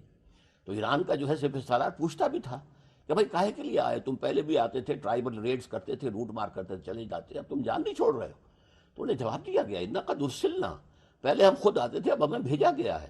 لِنُخْرِجَ النَّاسَ مِنْ ظُلُمَاتِ الْجَهَالَةِ إِلَى النُّورِ وَمِنْ جَوْهَرِ الْمُلُوكِ إِلَى عَدْلِ الْإِسْلَامِ، کہ ہم تو یہ اس لیے بھیجے گئے ہیں کہ لوگوں کو جہالت سے نکال کر نور الایمان میں لائیں، اور لوگوں کو بادشاہوں کے ظلم کے ستم کے شکنجے سے نجات دے کر عدل اسلام سے روشناس. ٹھیک. تو یہ جو تھی بائی فورس، خلافت راشدہ. اس میں کیا تھا کہ بائی فورس کسی کو مسلمان بننے کا نہیں کہا جائے گا. اچھا. کوئی مجوسی رہنا چاہتا ہے، یہ اسی میں اصل میں وہ آیت میں کوٹ کرنا چاہتا تھا جی جی فرمائیے. کہ قاتل الذین لا یؤمنون باللہ ولا بالیوم الآخر ولا یحرمون ما حرم اللہ ورسولہ ولا یدینون دین الحق من الذین اوتوا الکتاب حتی یؤتوا الجزیۃ عن ید وهم صاغرون. سورہ توبہ کی آیت. سورہ توبہ کی آیت کہ ان سے ساتھ جنگ رہے گی اہل کتاب کے ساتھ، ٹھیک. جب تک کہ وہ چھوٹے ہو کر جھک کر اپنے ہاتھ سے جزیہ پیش یہ تو ایک اصولی بات ہے. اب آج کے دور میں ہم نہیں، اب آج کے دور سے پہلے اسی کی بات سمجھ لیجئے کہ اس وقت تو یہ کہ طاقت کے ذریعے سے اسلام کو پھیلایا گیا، لیکن انفرادی سطح پر نہیں، اجتماعی طور پر گورنمنٹ کہ نظام اسلام کا ہوگا، اس کے نیچے تم رہو، ہندو رہو، مجوسی رہو، عیسائی رہو، وہ تمہارا پرسنل لا رہے گا. ٹھیک ہے. آج کے دور میں ہمارے پاس سب سے بڑا ذریعہ جو ہے کہ ہم اپنی ایک مثال پیش کر کے دنیا کے سامنے ٹیلی ویژن کے ذریعے سے، تمام ذرائع ابلاغ کے ذریعے سے ہم دکھا سکتے ہیں کہ سوشل جسٹس جو ہے وہ تو یہاں ہے.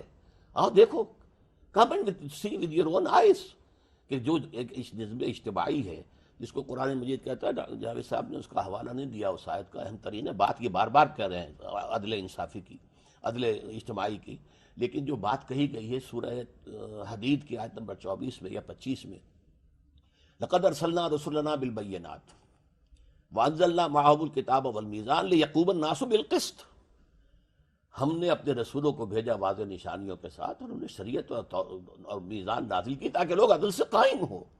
تو عدل قائم کرنا یہ اسلام کا فرض ہے، اور عدل ہے دین حق، دین اللہ، وہی عدل کر سکتا ہے۔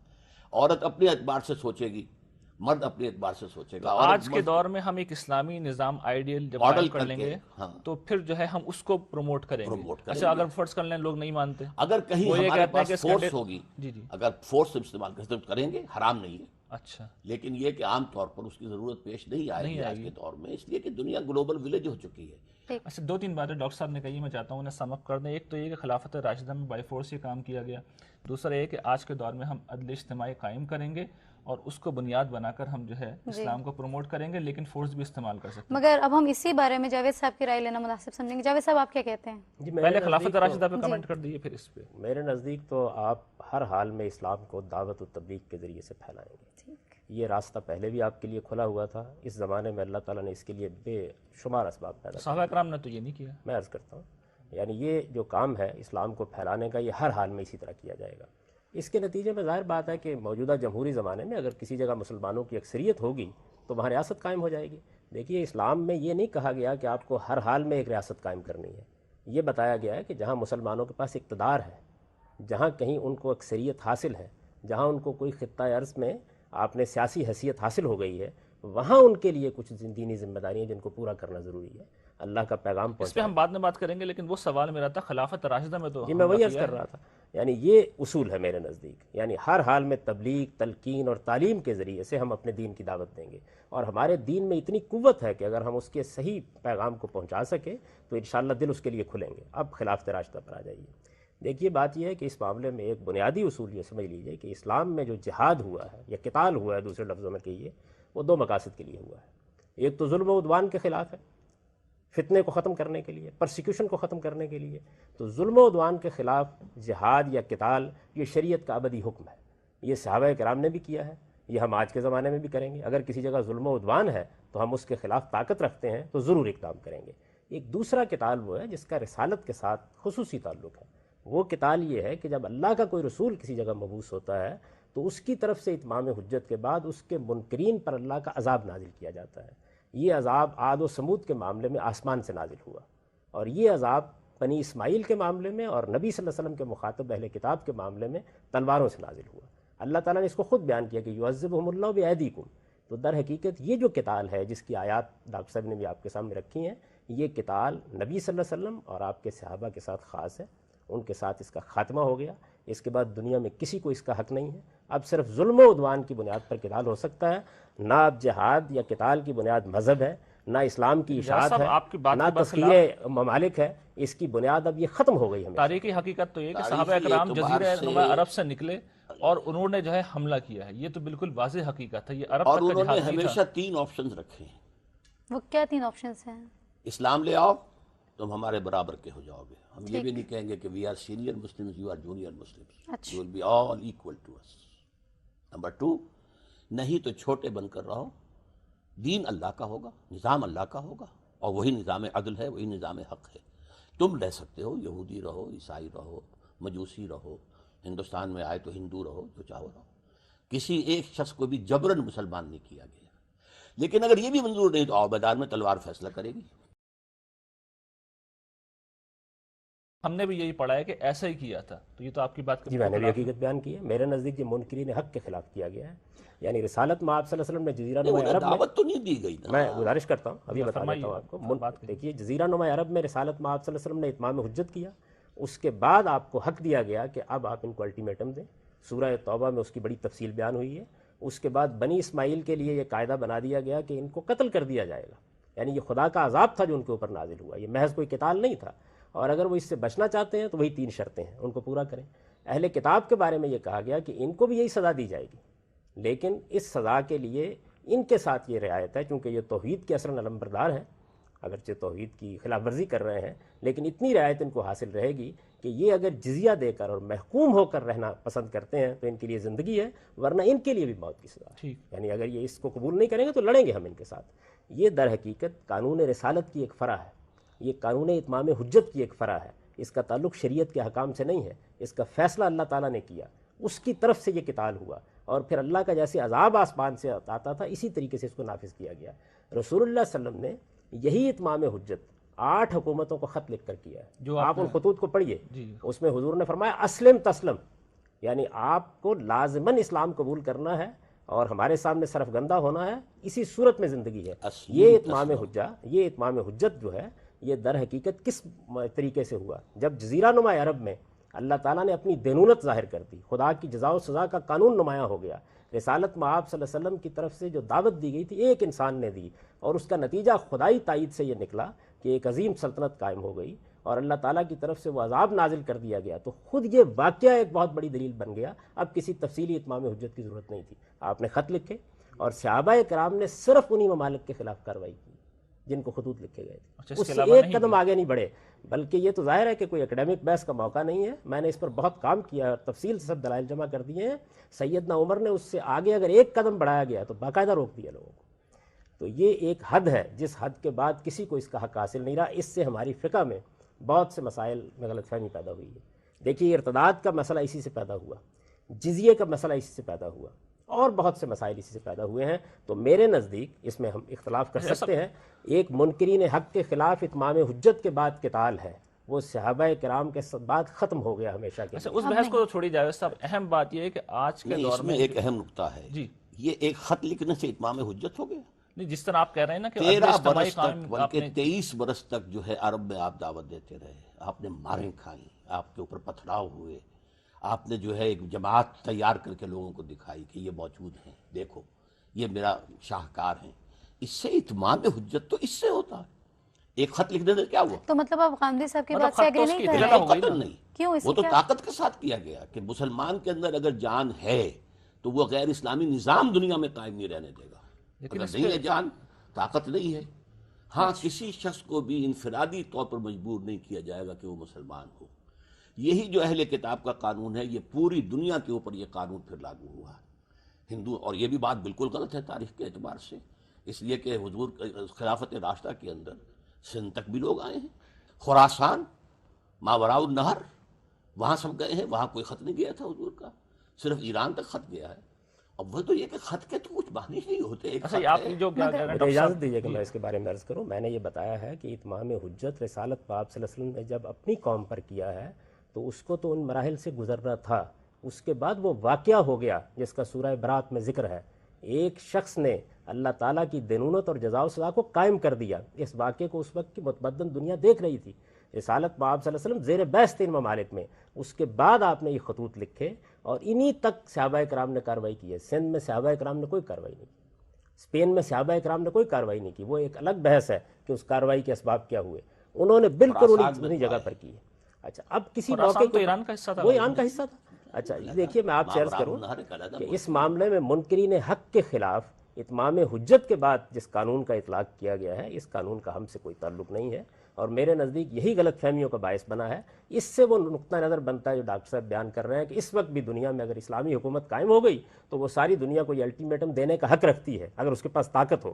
دیکھیے مثال کے طور پر آپ امریکہ جیسی سپر پاور ہو جاتے ہیں، طاقت ہے آپ کے پاس، تو ڈاکٹر صاحب کا موقف یہ ہے اور بہت سے دوسرے لوگوں کا بھی موقف یہ ہے کہ اس کے بعد ہم ان سے یہ کہیں گے کہ تم اسلام کو ہم نہیں مجبور کرتے تمہیں قبول کرنے کے لیے، لیکن بہرحال حکومت ہماری ہوگی اور ہم حکومت ان کے ہاتھ میں۔ بالکل صحیح ہے، اور اس وقت یہی کر رہا ہے امریکہ، نظام ہمارا ہوگا تو مسلمان رہ سکتے ہیں، لیکن اس کا مطلب ہے اس اصول کو تو جسٹیفائی ہم بھی کر رہے ہیں، یعنی امریکہ سے ہم یہ شکایت نہیں کر اس سکتے، لیے کہ نظام عدل کا سوال ہے، ان کا اپنا تصور ہے نظام عدل کا، یعنی اس پہ تو اختلاف ہو سکتا ہے لیکن اس اصول پہ اب آپ کو کوئی اختلاف نہیں ہے۔ اگر ہم امریکہ ہوتے تو ہم یہ کر سکتے تھے، ہم کرتے جو عراق کے ساتھ امریکہ نے کیا وہ یہی صحیح مولانا تھا، سید ابوالعلا صاحب موجودی اگر کا ہم اس کی موقف جگہ ہوتے تو۔ یہی موقف اس وقت جو بہت سے لوگ جہاد و قتال کر رہے ہیں ان کا موقف ہے۔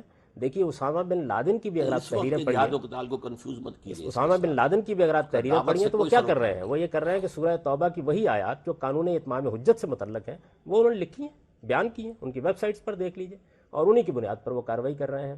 تو میرے نزدیک یہ جو سورہ توبہ کی آیت اہل کتاب کے بارے میں ہے، اس کا تعلق بھی قانون رسالت سے ہے، اور جو سورہ توبہ کی آیات ہے جس میں فقتلوا المشرکین حیث ثقفتموہم کے الفاظ ہیں، یہ بھی در حقیقت قانون اتمام حجت سے متعلق ہیں، یعنی اللہ کے رسولوں کے ساتھ خاص ایک قانون ہے۔ یہ قانون قرآن میں بہت وضاحت سے بیان ہوا ہے۔ رسالت مآب صلی اللہ علیہ وسلم کے ذریعے سے اللہ کی دینونت کا ظہور ہوا ہے، یہ حضور کی رسالت کا بہت بڑا ثبوت ہے۔ یعنی ایک شخص نے یہ کھڑے ہو کر کہا کہ میں خدا کی دینونت، خدا کی جزا و سزا جو قیامت میں برپا ہونی ہے وہ زمین پر برپا کر کے دکھا دوں گا، اور وہ دکھا دی گئی۔ سورہ توبہ اسی لیے عذاب کی سورہ ہے، اس پر بسم اللہ الرحمن الرحیم نہیں لکھی جاتی۔ اس میں در حقیقت سارے گروہوں کے اوپر خدا کی جزا و سزا کا نفاذ ہوا ہے، مشرکین پر ہوا ہے، اہل کتاب پر ہوا ہے، منافقین پر ہوا ہے، حتیٰ کہ جو مخلص مسلمان تھے ان کے ساتھ قیامت میں جو معاملہ پیش آنا ہے اس کی بھی ایک نظیر یہاں پیش کی گئی ہے۔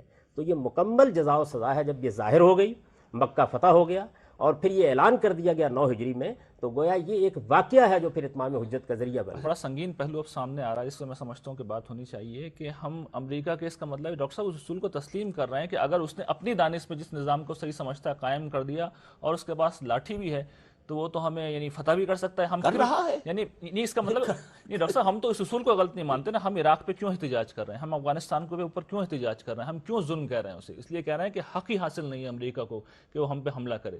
وہ ہم پہ حملہ کر رہا ہے تو اگر اصول کو ہم نے صحیح مان لیا کہ تم نے غلط الزام لگائے، تم نے جھوٹے الزام لگائے، تم نے افغانستان پر حملہ کیا، اس کا اب تک تمہارے پاس کوئی ثبوت نہیں ہے، یا تو وہ یہ کہیں کہ وہ تو یہ کہہ رہے ہیں نا کہ وہ عورتوں کو برقع پہنانے کا ان کو تو الزام لگانے کی ضرورت ہے، ہمیں یہ بھی ضرورت نہیں ہے۔ انہیں تو یعنی ہم تو محض اس بنیاد پر حملہ آور ہو جائیں گے کہ ہمارے پاس ایک حق ہے۔ پہلے ہم ان سے کہیں گے یا ایمان لاؤ تو ہمارے ساتھی، سینئر اور جونیئر بھی نہیں لاتے ہو تو چھوٹے ہو کر رہو، جیسا کہ امریکہ کہہ رہا ہے کہ تم مذہبی اعتبار سے جو چاہو کرو، لیکن نظام جو ہے پولیٹیکل سوشو اکنامک سسٹم وہ ہمارا ہوگا۔ اکثر اس میں بڑی معذرت کے ساتھ سوال یہ آ رہا ہے کہ جو اس وقت ہم جنگی حیثیت جانتے ہیں ہماری اور ان کی، ہم تو انہی کے اسلحے کو لے کے جو ہے F-16 مل گئے تو ہم اللہ کا شکر ادا کر رہے ہیں۔ میں تو نہیں سمجھتا ایک صدی تک بھی امریکہ کو چیلنج کر سکتے وہ ہیں۔ تو میری شرط پوری نہیں ہو رہی، ہمارے اندر طاقت نہیں ہے، ہمارے اندر طاقت نہیں تھی۔ انگریز نے آ کے ہمیں فتح کیا، ہم کریں گے نا یہ۔ انگریز نے آ کے اس کا مطلب ہے امریکہ ہمیں طاقتور ہونے نہیں دے گا، یعنی ان کی بعض کتابیں میں نے پڑھی ہیں ان کے مفکرین کی، وہ بس کا مسئلہ ہے نا، لیکن اوپر ایک اور سپریم پاور جو ہے وہ اللہ بھی تو ہے نا۔ وہ کیا پتا ہے کہ اس سے پہلے ہی امپلوژن ہو جائے امریکہ کے اندر اور پھٹ جائے، ٹکڑے ہو جائیں، USSR ٹکڑے ہو گیا، امریکہ ہو سکتا ہے۔ اس وقت اکنامک ریڑھ کی ہڈی ٹوٹ رہی ہے اس وقت، اس لیے ان چیزوں کو آپ نہ چھیڑیے۔ اصل تو مسئلہ یہ ہے کہ خلافت راشدہ میں آپ یہ جو کہہ رہے ہیں کہ نظام قائم کر کے، کتنے لوگوں نے نظام دیکھا؟ وہ جو کچھ عرب میں ہو رہا تھا نہ روم کو پتہ چلا نہ ایران کو پتہ چلا۔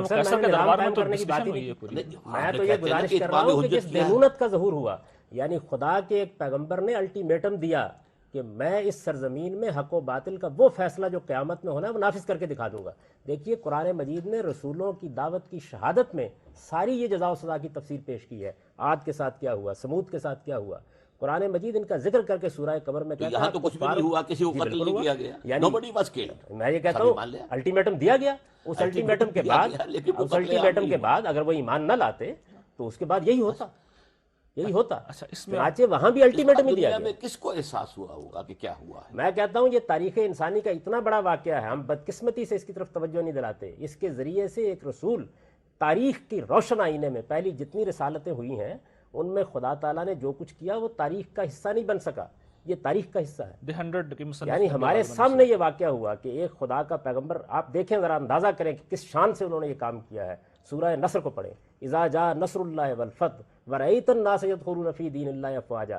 اب یہ دیکھیے ان میں سے کوئی کام نہیں ہوا اور اللہ تعالیٰ پیشین گوئی کر رہے ہیں مدد آئے گی، مکہ فتح ہوگا، اس کے بعد تم اپنی آنکھوں سے دیکھو گے کہ لوگ جوک در جوک دین میں داخل ہو رہے ہیں۔ یہ نظارہ ہے جو سامنے آ گیا۔ اس کو کہا جاتا ہے دینونت کا ظہور، جزا و سزا کا ظہور۔ جو کچھ قیامت میں خدا کرے گا وہ چھوٹے پیمانے پر کر کے دکھا دیا گیا۔ اور اس طرح گویا دین کا یہ بنیادی مقدمہ کہ تم کو ایک دن خدا کی عدالت میں پیش ہونا ہے، یہ آنکھوں سے دکھا دیا گیا۔ جو اختلاف ہے نظام نہیں ہے یہ کوئی بھی۔ کیا نظام میں چاہ رہا ہوں کہ ڈاکٹر صاحب کی رائے لے لوں کہ آپ کا نقطہ نظر یہ ہے کہ وہ آیات جو تھیں وہ صحابہ اکرام کے لیے اور رسول اللہ صلی اللہ علیہ وسلم کے لیے خاص تھیں۔ آپ کہتے ہیں کہ وہ ایکسٹینڈ کر کے جو ہے وہ آج کے مسلمانوں تک بھی ان کے آنے کا امکان ہے پورا، اگر طاقت ہوئی۔ یہ آیات ہیں سورہ توبہ کی، اور سورہ توبہ نزول کے اعتبار سے آخری سورت ہے، اور یہ تلوار لے کر نازل ہوئی ہے۔ اس نے طے کر دیا ہے کہ ایک تو تمہارے قریب جو مشرکین اور کافر ہو ان کے ساتھ جہاد کرو، قتل کرو، نمبر 1۔ نمبر 2 یہ ہے کہ تم اہل کتاب کے ساتھ یہ معاملہ کرو۔ اگر وہ چھوٹے بن کر رہیں اور جزیہ دیں تو انہیں وہ عیسائی رہیں یہودی رہیں. اب اسی کو خلافت راشدہ میں ایکسٹینڈ کیا گیا ہے. ایران سے جنگ کی گئی، وہ کیا معاملہ، لیکن یہ کہ باقی لوگوں کے لیے ہمیشہ یہ رہا ہے کہ بھائی 3 راستے ہیں، اسلام لے آؤ، ہم ہر برابر ہو، اگر نہیں تو پھر یہ ہے کہ چھوٹے ہو کر رہو، نظام ہمارا ہوگا، جزیہ دینا پڑے گا، ٹیکس دینا پڑے گا، نہ یہ بھی نہیں تو میدان میں آؤ تلوار. اب ظاہر بات ہے کہ کتنے لوگوں کو پتہ چلا ہوگا کہ کیا کچھ ہوا ہے وہاں پر، کتنے لوگ مارے گئے ہیں یا نہیں مارے گئے ہیں. آج کی طرح کے کوئی معاملات تھے، کوئی آج کی طرح کا انٹرنیٹ چل رہا تھا، کوئی ٹیلی ویژن چل رہا تھا، کس کو پتہ چلا؟ تو اتمام حجت نام کی شے تو ہوئی ہی نہیں سرے سے.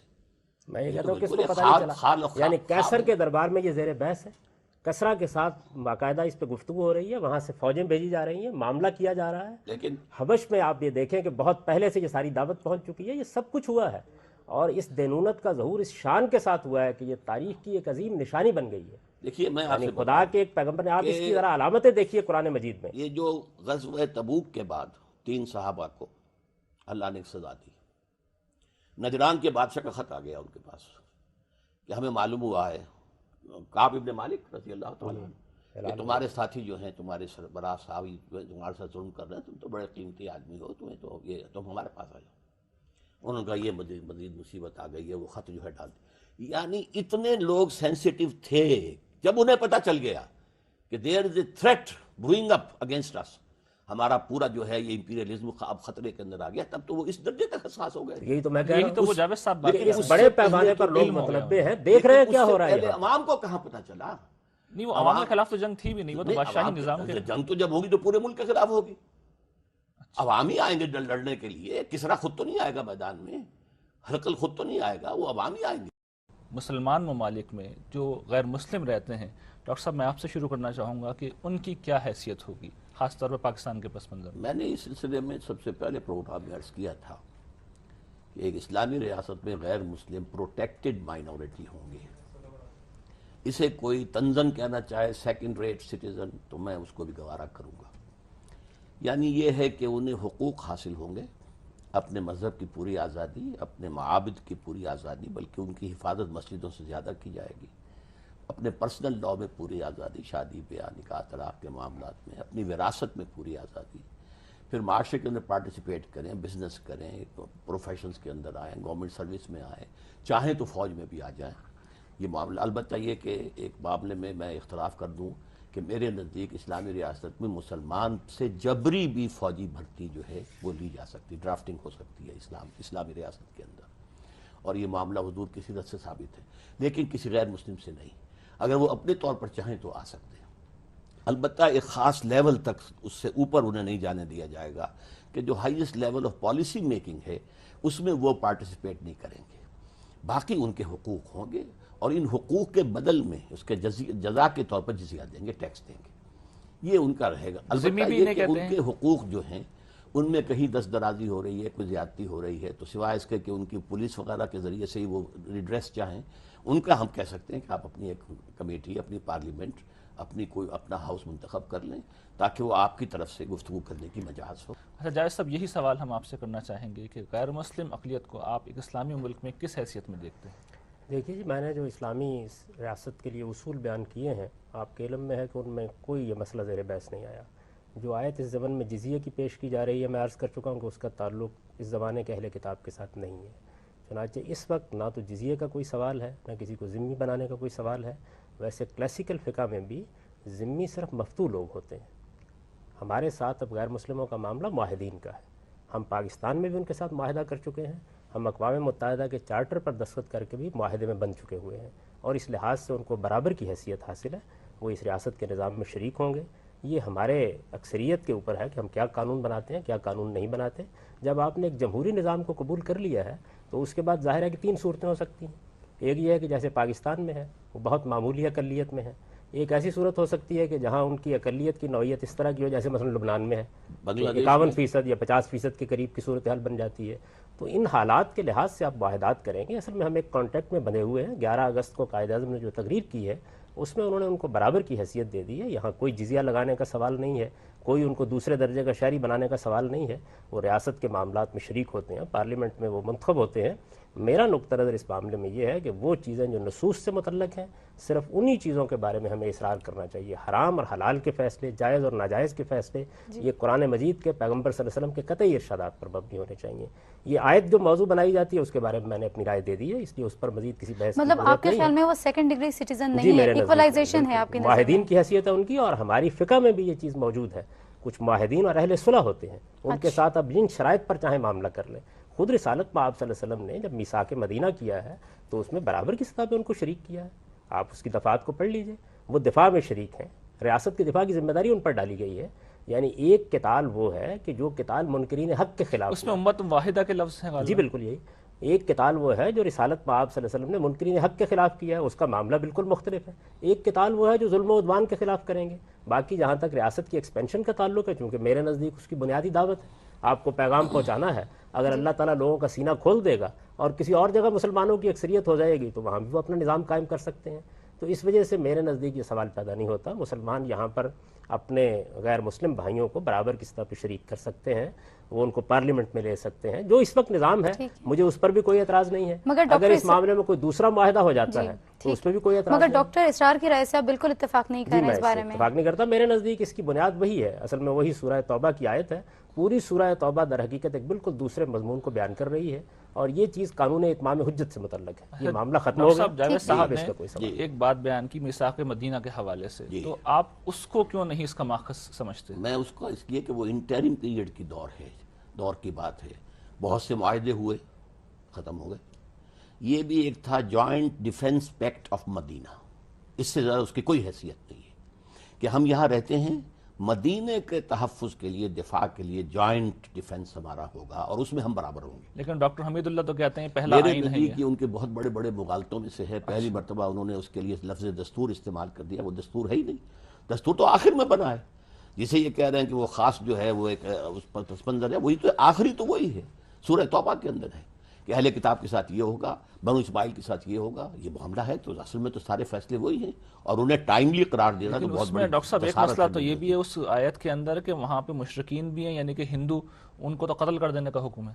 نہیں، لیکن وہ تو قتل ہم نہیں کر سکتے اس لیے کہ ان پر کوئی اتمام حجت ہوا نہیں، وہ تو صرف نبی اور رسول کے ذریعے سے اتمام حجت لیکن ہوا۔ وہ پھر معاملہ یہودی عیسائیوں کے لیے کیوں نہیں لے لیتے؟ اسی طرح ہے، ان کو کہہ دیا گیا ہے کہ آپ رہ سکتے ہیں، آپ عیسائی رہیں، یہودی رہیں، ہندو رہیں، لیکن اسلام کا جو ہے نظام، سارا معاملہ ہی سورہ توبہ کا جو ہے وہ اصل میں رسول اللہ کے منکرین کے لیے ہے۔ کیونکہ پھر بہت اہم اگر سوال سورہ کا ابتدائی حصہ جو ہے اس میں مشرکین کے بارے میں جو قانون ہے اس کا اطلاق اب آپ کریں گے؟ وہ مسلم جو ہے پروٹیکٹڈ مائنورٹی ہوں گے، انہیں مذہبی آزادی ہوگی، ہر چیز ہوگی، لیکن قائد اعظم نے اب آپ یہ کہہ کہ بالکل برابر، اب اس سے زیادہ میں معذرت چاہتا ہوں، اس سے زیادہ غلط بات کیا ہوگی؟ آپ طے کرتے ہیں قرآن و سنت کے خلاف قانون نہیں بنے گا۔ ہندو کہتا ہے صاحب وہ ہماری بنی سمرتی موجود ہے، اس کو بھی تو لاؤ نا اس کے اندر، ہم کہاں برابر کے شہری؟ اس بارے میں آپ کیا کہتے ہیں؟ ٹھیک ہے جی، بڑی سادہ سی بات ہے کہ آپ اکثریت رکھتے ہیں، آپ قانون بنائیں گے۔ جب آپ نے امرہم شورا بینہم کو اصول اسلام میں بھی تسلیم کیا، دوسرا یہ کہ اسلامی قانون کی وہ کون سی چیز ہے کہ جس کو آپ کو ان پر نافذ کرنا ہے۔ آپ ان کو پروٹیکٹڈ سٹیزن بھی اگر بناتے ہیں تو ان کی عبادت گاہوں کو تحفظ دیں گے، ان کے بت خانوں کو تحفظ دیں گے، وہ کیا قانون ہے؟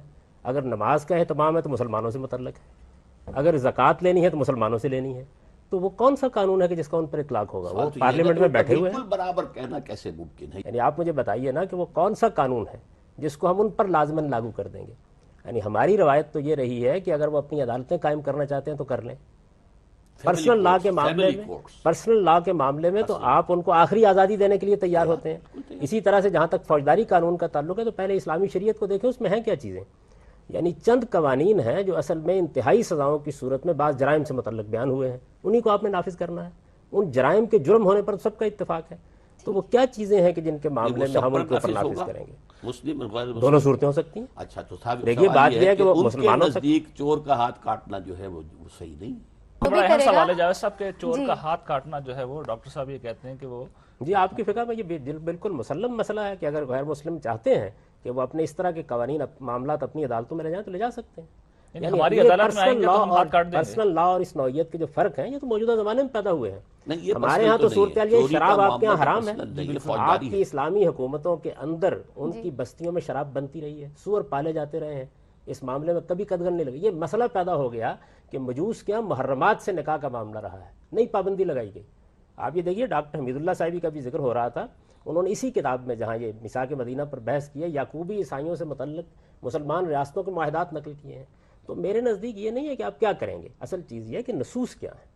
یعنی آپ کو کسی نص میں اس کا پابند نہیں کیا گیا کہ آپ غیر مسلموں کے ساتھ یہ معاملہ کریں.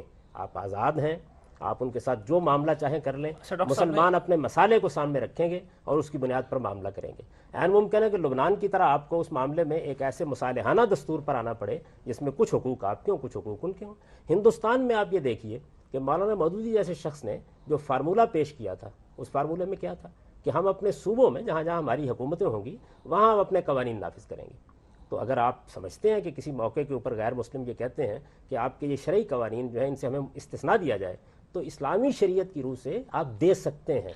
ایک بات ڈاکٹر صاحب اس وجہ سے کوئی پرابلم پیدا نہیں ہوتا اگر آپ ان کو معاہد اور اہل صلح کی حیثیت دیں. معاہدین اور اہل صلح آپ کی فقہ کی ایک مستقل اصطلاح ہے. لیکن ڈاکٹر صاحب اس بات کو نہیں مانتے کہ ہمارے ہاں جو ہندو موجود ہیں ہم نے ان سے کوئی معاہدہ کر رکھا ہے. میرے نزدیک قائد اعظم نے جب یہ اعلان کیا تو لفظ اس میں ہندو بھی استعمال کیا, عیسائی بھی استعمال کیا. بانی پاکستان کا یہ اعلان ہے اور اس اعلان کی حیثیت ایک معاہدے کی ہے. اور جو آپ اقلیتوں سے معاہدات کرتے ہیں اس کے بارے میں رسالت میں آپ صلی اللہ علیہ وسلم نے یہ فرمان موجود ہے کہ اگر کوئی خلاف ورزی آپ اس کی کریں گے تو میں قیامت کے دن اس کے خلاف استغاثہ کروں گا. معاہدہ دو فریقوں کے مابین ہوتا ہے. کب وہ دو فریق بیٹھے, کب ان کے درمیان معاہدہ ہوا, کب طے ہوا. ایک پرنسپلز ہیں جو دے رہے ہیں قائد اعظم 11 اگست کی اپنی تقریر کے اندر کہ یہاں سب کو برابر کیا جائے. لیکن ڈاکٹر صاحب وہ دستور ساز اسمبلی سے خطاب تھا, وہ یعنی عوامی جلسہ نہیں تھا. بانی پاکستان کا خطاب ہے, اس میں میری طرف سے ایک معاہدے کا اعلان ہے. دیکھیے معاہدے میں ضروری نہیں ہوتا کہ دو فریق بیٹھیں. میں اپنی طرف سے کہتا ہوں کہ میں پابند ہوں اس چیز کا. یہ اعلان قائد اعظم نے کر دیا ہے, میرے نزدیک ہم اب اس کے پابند ہیں. اور یہ کوئی خلاف شریعت نہیں ہے. یعنی دین میں وہ کون سی نص ہے جس کے تحت آپ کو پابند کیا گیا ہے کہ آپ ان کو سیکنڈ ریٹ سٹیزن بنائیں؟ کوئی نہیں ہے. جو نص بیان کی جاتی ہے میں نے عرض کر دیا کہ اس کا تعلق جو نص ہے اس کو آپ کہہ رہے ہیں کہ وہ خاص وقت. جی بالکل, جس طرح آپ مشرکین سے متعلق اوپر کی آیات کو کہہ رہے ہیں, جو استدلال اس کے حق میں وہی استدلال اس کے حق میں ہے. پوری سورہ توبہ میں یہ بات بھی میں اختلاف کی جسارت کر رہا ہوں بڑے ادب کے ساتھ. رسول اللہ صلی اللہ علیہ وسلم نے پہلے اپنی قوم پر اتمام حجت کیا, اس کے بعد بقرہ میں, آل عمران میں, مائدہ میں, نساء میں آپ نے اہل کتاب پر اتمام حجت کیا. دونوں پر اتمام حجت کے بعد پھر سورہ توبہ میں جتنے فریق ہیں ان سب کے بارے میں سزا کا اعلان کیا گیا ہے. پہلے مشرکین کے بارے میں, پھر اہل کتاب کے بارے میں, اہل کتاب کا قتل کا تو نہیں آیا ہے. جی وہیں آیا سورہ توبہ. بھائی نہیں, ان سے جنگ کرو یہاں تک کہ وہ لیکن حکم تو سزا کا ہے. کہا گیا ہے کہ تمہیں مرنا ہوگا ورنہ الٹیمیٹم ہے. ایک یہ ہے کہ ایمان لاؤ ورنہ قتل کر دیے جاؤ. ان سے یہ نہیں کہا گیا کہ ایمان لاؤ ورنہ قتل. ان سے کہا گیا جزیہ دو ورنہ قتل کر دیا جاؤ. جزیہ دو, چھوٹے ہو. تو میں یہی عرض کر رہا ہوں, ان کا جو جرم ان کے بیان لیے کیا گیا ہے زندگی کی ضمانت ہے, لیکن وہ اس موقع کے اوپر لازماً آپ کے زیر دست ہو کر رہیں گے. یہ سزا ہے جو ان کو دی گئی ہے. یہ جو الفاظ ہیں, اور یہ جزیے کے بارے میں بھی یہ بات کہی ہے, ٹیکس ہے, معاف کیجیے, ٹیکس کی کسی تاریخ پر پورا نہیں اترتا. ٹیکس آمدنی میں ہوتا ہے, ٹیکس پیداوار میں ہوتا ہے, ٹیکس آدمی پر نہیں ہوتا. آپ ایگری کریں گے؟ ہوتا ہے پول ٹیکس. پول ٹیکس اسی کو کہتے ہیں. آدمی پر ٹیکس نہیں ہوتا, افراد کے اوپر ٹیکس ہوتا ہے. وہ چیز کے استعمال کا معاملہ. پول ٹیکس, اس کا نام ہی ہے پول ٹیکس. پاپولیشن بات یہ ہے کہ یہ آپ کسی فرد کے اوپر جب ٹیکس لگاتے ہیں اس کو دنیا کی پوری تاریخ میں ظالمانہ ٹیکس کہا جاتا ہے. آپ کہتے ہیں یہ بچہ پیدا ہوا اس پہ ٹیکس لگا دیا ہم نے, لگائے گئے ہیں دنیا کے اندر, اور لگے رہے ہیں. ٹیکس کی جو حقیقی تعریف ہے وہ یہ ہے کہ اس کو بہرحال آمدنی اور پیداوار پر ہونا چاہیے. جزیہ اصل میں ایک محکومی کی علامت ہے, وہ آپ کو اپنے ہاتھ سے دینا ہوتا ہے. تو یہ ایک سزا تھی جو نافذ کی گئی.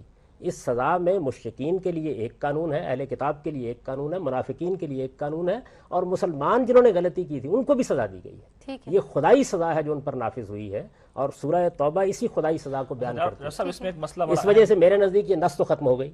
یعنی دوسرے کے نزدیک ہے تو ٹھیک ہے, وہ ایک رائے قائم کرے گا, لیکن اس کے بعد کوئی نص نہیں ہے. اور میں آپ کو بتا رہا ہوں کہ آپ کی فقہ میں باقاعدہ غیر مسلموں کے لیے دو الگ الگ اصطلاحیں ہیں. ذمی کا درجہ صرف مفتوح ہے لوگوں کے لیے جن کو آپ نے لڑ کر فتح کیا ہے, اگر آپ فقہ کی بات کر رہے ہیں. باقی آپ معاہد ہیں, اہل صلح ہیں.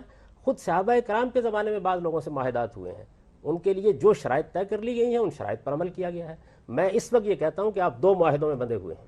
ایک معاہدہ وہ ہے جو قائد اعظم نے 11 اگست کو کیا, اس کا اعلان کیا. ایک معاہدہ وہ ہے جس پر اقوام متحدہ کے چارٹ پر آپ نے دستخط کیے ہیں. آپ دیکھیں یہ 57 ممالک جو ہیں اقوام متحدہ کے ممبر ہیں, آپ نے وہاں جس چارٹر پہ دستخط کیے ہیں اس کو پڑھیے. اس کے اندر آپ کو یہ ماننا پڑا ہے کہ تمام غیر مسلموں کے ساتھ جہاں جہاں وہ اقلیت ہیں, جو بھی اقلیتیں ہوں گی کسی مذہب کی, ان کو برابر کے حقوق ڈاکٹر صاحب ایک بہت قرآن میں دلیل ہے ڈاکٹر صاحب کے حق میں ہے، وہ یہ کہ یہود و نصارہ کو اپنا دوست نہ بناؤ، تو یہ تو بالکل صریح ہے کہ اس کے بعد تو پھر ہمارا ان سے اس رویہ کا اس اس کے قانون سے علاوہ کیا اصل تعلق میں ہے؟ یہ آپ تو سے عرض بحثی کروں دوسری گا کہ خلط مبحث ہو رہا ہے اس وقت، کیا ہو رہا ہے، کیا وہ اسلامی ہے؟ عصر حاضر کی آپ بات کر رہے ہیں. تو جو کچھ ہو رہا ہے اس کو دلیل کے طور پر لانا کہ آپ نے یونائٹڈ نیشنز کے چارٹر پر دستخط کیے ہیں. لیکن سب معاہدے کی پابندی تو ہم پہ وہ دیکھیں لازم نا، ہو سوال جاتی تو ہے. یہ ہم کو کر رہے ہیں، لیکن یہ کہ کیا یہ اسلام کی روح سے درست ہے؟ آپ اللہ کے سوا کسی اور کی سوورنٹی قبول کر رہے ہیں. اس کا پھر مطلب یہ ہے کیونکہ آپ ایک عملی دائی ہیں، یعنی آپ ایک پوری تحریک چلا رہے ہیں. جس وقت فرض کیجیے آپ کی جماعت آ گئی اقتدار میں تو ہم اقوام متحدہ سے وڈرا کر لیں گے. کر سکتے ہیں اگر ہم سمجھیں کہ ظلم کر رہی ہے اور بڑی ظالم قوتوں کی پشت پناہی کر رہی ہے. اور جو کچھ قائد اعظم نے کہا ہے جو اس کچھ سے کر بھی رہی ہے اسرائیل کے لیے، ہمیں 10 دفعہ لعنت بھیجنی چاہیے اس کے اوپر. نہیں، وہ جو بین الاقوامی سگنیچر ہے، وہ جو قانون ہے کہ ہم اقلیتوں کی حفاظت کریں گے، ہم یہ کر سکتے ہیں. نہیں ٹھیک ہے، اقلیتوں کی حفاظت تو میں کہتا ہوں، پروٹیکٹڈ مائنورٹی آپ وہ کریں گے. وہ تو کریں گے، لازماً کریں گے. نہیں، یہ بھی اس میں آپ نے اور ان پر جبر کبھی نہیں ہوگا. مذہب کی بنیاد پر آپ کوئی ڈسکرمنیشن نہیں کریں گے، یہ بھی اس میں شامل یہ بھی اس میں شامل ہے. مگر آپ کہہ رہے ہیں آپ ڈسکرمنیشن کریں میں گے. نہیں مانتا اس کو. لیکن اسلامی خلافت جو ہے جب بھی قائم ہوگی تو وہ اس طرح کے کسی معاہدے پر دستخط نہیں کرے گی، اور کر رکھا ہوگا تو اسے واپس لے لے گی. دیکھیے، یہ اصولی بات یہ ہے کہ اگر کوئی معاہدہ قرآن و سنت کے خلاف ہے تو ہم نہیں مانیں گے. یہ اصولی بات ٹھیک ہے، لیکن میرے نزدیک یہ قرآن و سنت کے خلاف نہیں. یہ علیحدہ مسئلہ. خواتین ایک اسلامی ریاست میں کیا ان کا کردار ہوگا، کیا ان کی حیثیت ہوگی؟ ڈاکٹر صاحب آپ کیا کوئی سربراہ حکومت ہو سکتی ہے کوئی میرے خاتون؟ نزدیک عورتوں کا اپنا ایک کردار ہے مسلمان معاشرے میں بحیثیت مجموعی. جی ٹھیک. اس کے ساتھ ان اسپرٹ ان کا سیاست میں حصہ لینا جو ہے وہ کمپیٹیبل نہیں ہے. اچھا، کمپیٹیبل نہیں ہے یا بالکل نہیں؟ بالکل نہیں، کمپیٹیبل نہیں ہے نا اس پورے ایک نظام کے ساتھ. وہ قانونی بات میں نہیں کر رہا. مناسبت نہیں رکھتا. ہر ایک چیز کا ایک نظام ہے. نظام بحیثیت مجموعی کچھ تقاضے رکھتا ہے. اس میں عورت کا اصل مقام کیا ہے، عورت کا اصل کام کیا ہے، عورت مستقبل کی نسل کی جو ہے پروان چڑھانے والی اور تربیت دینے والی. وقرن فی بیوتکن جو ہے قرآن نے کہا ہے. اس اعتبار سے تو وہ کمپیٹیبل نہیں ہے. البتہ قانوناً عورت کو ووٹ کا حق دیا جائے. وہ عمر کا معاملہ میں نے کہا تھا کہ یہ تو بائی میوچول کنسلٹیشن طے ہو جائے گا. میرے نزدیک یہ کہ کم سے کم 25 برس ہو. البتہ جہاں تک پارٹیسپیشن ہے الیکشن کے اندر آ کر امیدوار ہو کر بننا، وہ چونکہ پبلک میں آنا پڑے گا، آپ کو جو ایکسپوجر اپنا دینا پڑے گا، لہٰذا وہ اسلامی اصولوں کے خلاف ہے. کیا کوئی عورت جج کے منصب پہ فائز ہو سکتی ہے؟ میرے نزدیک کوئی حرام مسئلہ نہیں ہے اس کے اندر کہ حرمت ہو، کوئی مناہی قطعاً نہیں ہے. اسی طرح کسی حکومت کی سربراہی کی بھی مناہی نہیں ہے، کہیں پر بھی حرام اس کو قرار نہیں لیکن دیا. علماء تو اسے ناجائز کہتے ہیں. لیکن جی نہیں، لیکن جب آپ پورے نظام کو رکھیں گے سامنے، اور اس پورے نظام کو معاشرتی نظام، آپ کا سیاسی نظام، یہ سب جب آئیں گے تو اس میں تقریباً ناممکن ہے. ڈاکٹر صاحب وہ بڑی مشہور حدیث ہے نا کہ جس قوم نے عورت کو اپنا حکمران بنایا ہے وہ ہلاک ہو جائے گی، تو آپ کہتے ہیں کیسے منائیں اس گے؟ حدیث کے بارے میں بھی کچھ لوگوں کو گمان ہے کہ وہ صحیح ہے یا موضوع ہے. بخاری کی ہے، بخاری کی روایت ہے. ہاں، لیکن یہ کہ بخاری کی روایت بھی تو ہو سکتی ہے کہ اس کے اندر کوئی سقم ہو. لیکن یہ کہ میرے نزدیک عورت، یہ بالکل صحیح بات ہے کہ عورت کو اس کام کے لیے بنایا نہیں گیا ہے. یعنی مناسبت وہی مناسبت. ڈاکٹر جاوید صاحب آپ سے ہم نقطہ نظر جاننا چاہیں گے ایک اسلامی ریاست میں عورتوں کو آپ کس طرح دیکھتے ہیں؟ دیکھیے جی، میں وہی بات آپ سے عرض کروں گا کہ یہ کام اللہ اور اللہ کے پیغمبر کا ہے کہ وہ کسی چیز کو حرام قرار دیں اور کسی چیز کو حلال قرار دیں. اس موضوع پر کوئی بات نہ قرآن مجید میں ہے نہ کسی صحیح حدیث پہ ہے. دیکھیے، قرآن مجید جب کسی چیز کو بیان کرنا چاہتا ہے تو وہ ہر لحاظ سے واضح کرتا ہے. سب میں نے بھی بیان کی. میں اب یہ عرض کر دیتا ہوں اس حدیث کے بارے میں بھی. دیکھیے، قرآن مجید جب کسی چیز کو بیان کرتا ہے، اگر یہ بات بیان کرنا تھی قرآن مجید میں کہ عورتیں اس طرح کا کوئی کام نہیں کر سکتی، تو وہ اس کو اسی طرح بیان کرتا ہے جس طرح اس نے میاں اور بیوی کے معاملات میں حقوق و فرائض بیان کیے ہیں. آپ دیکھیے وہاں کیا کچھ کہا ہے.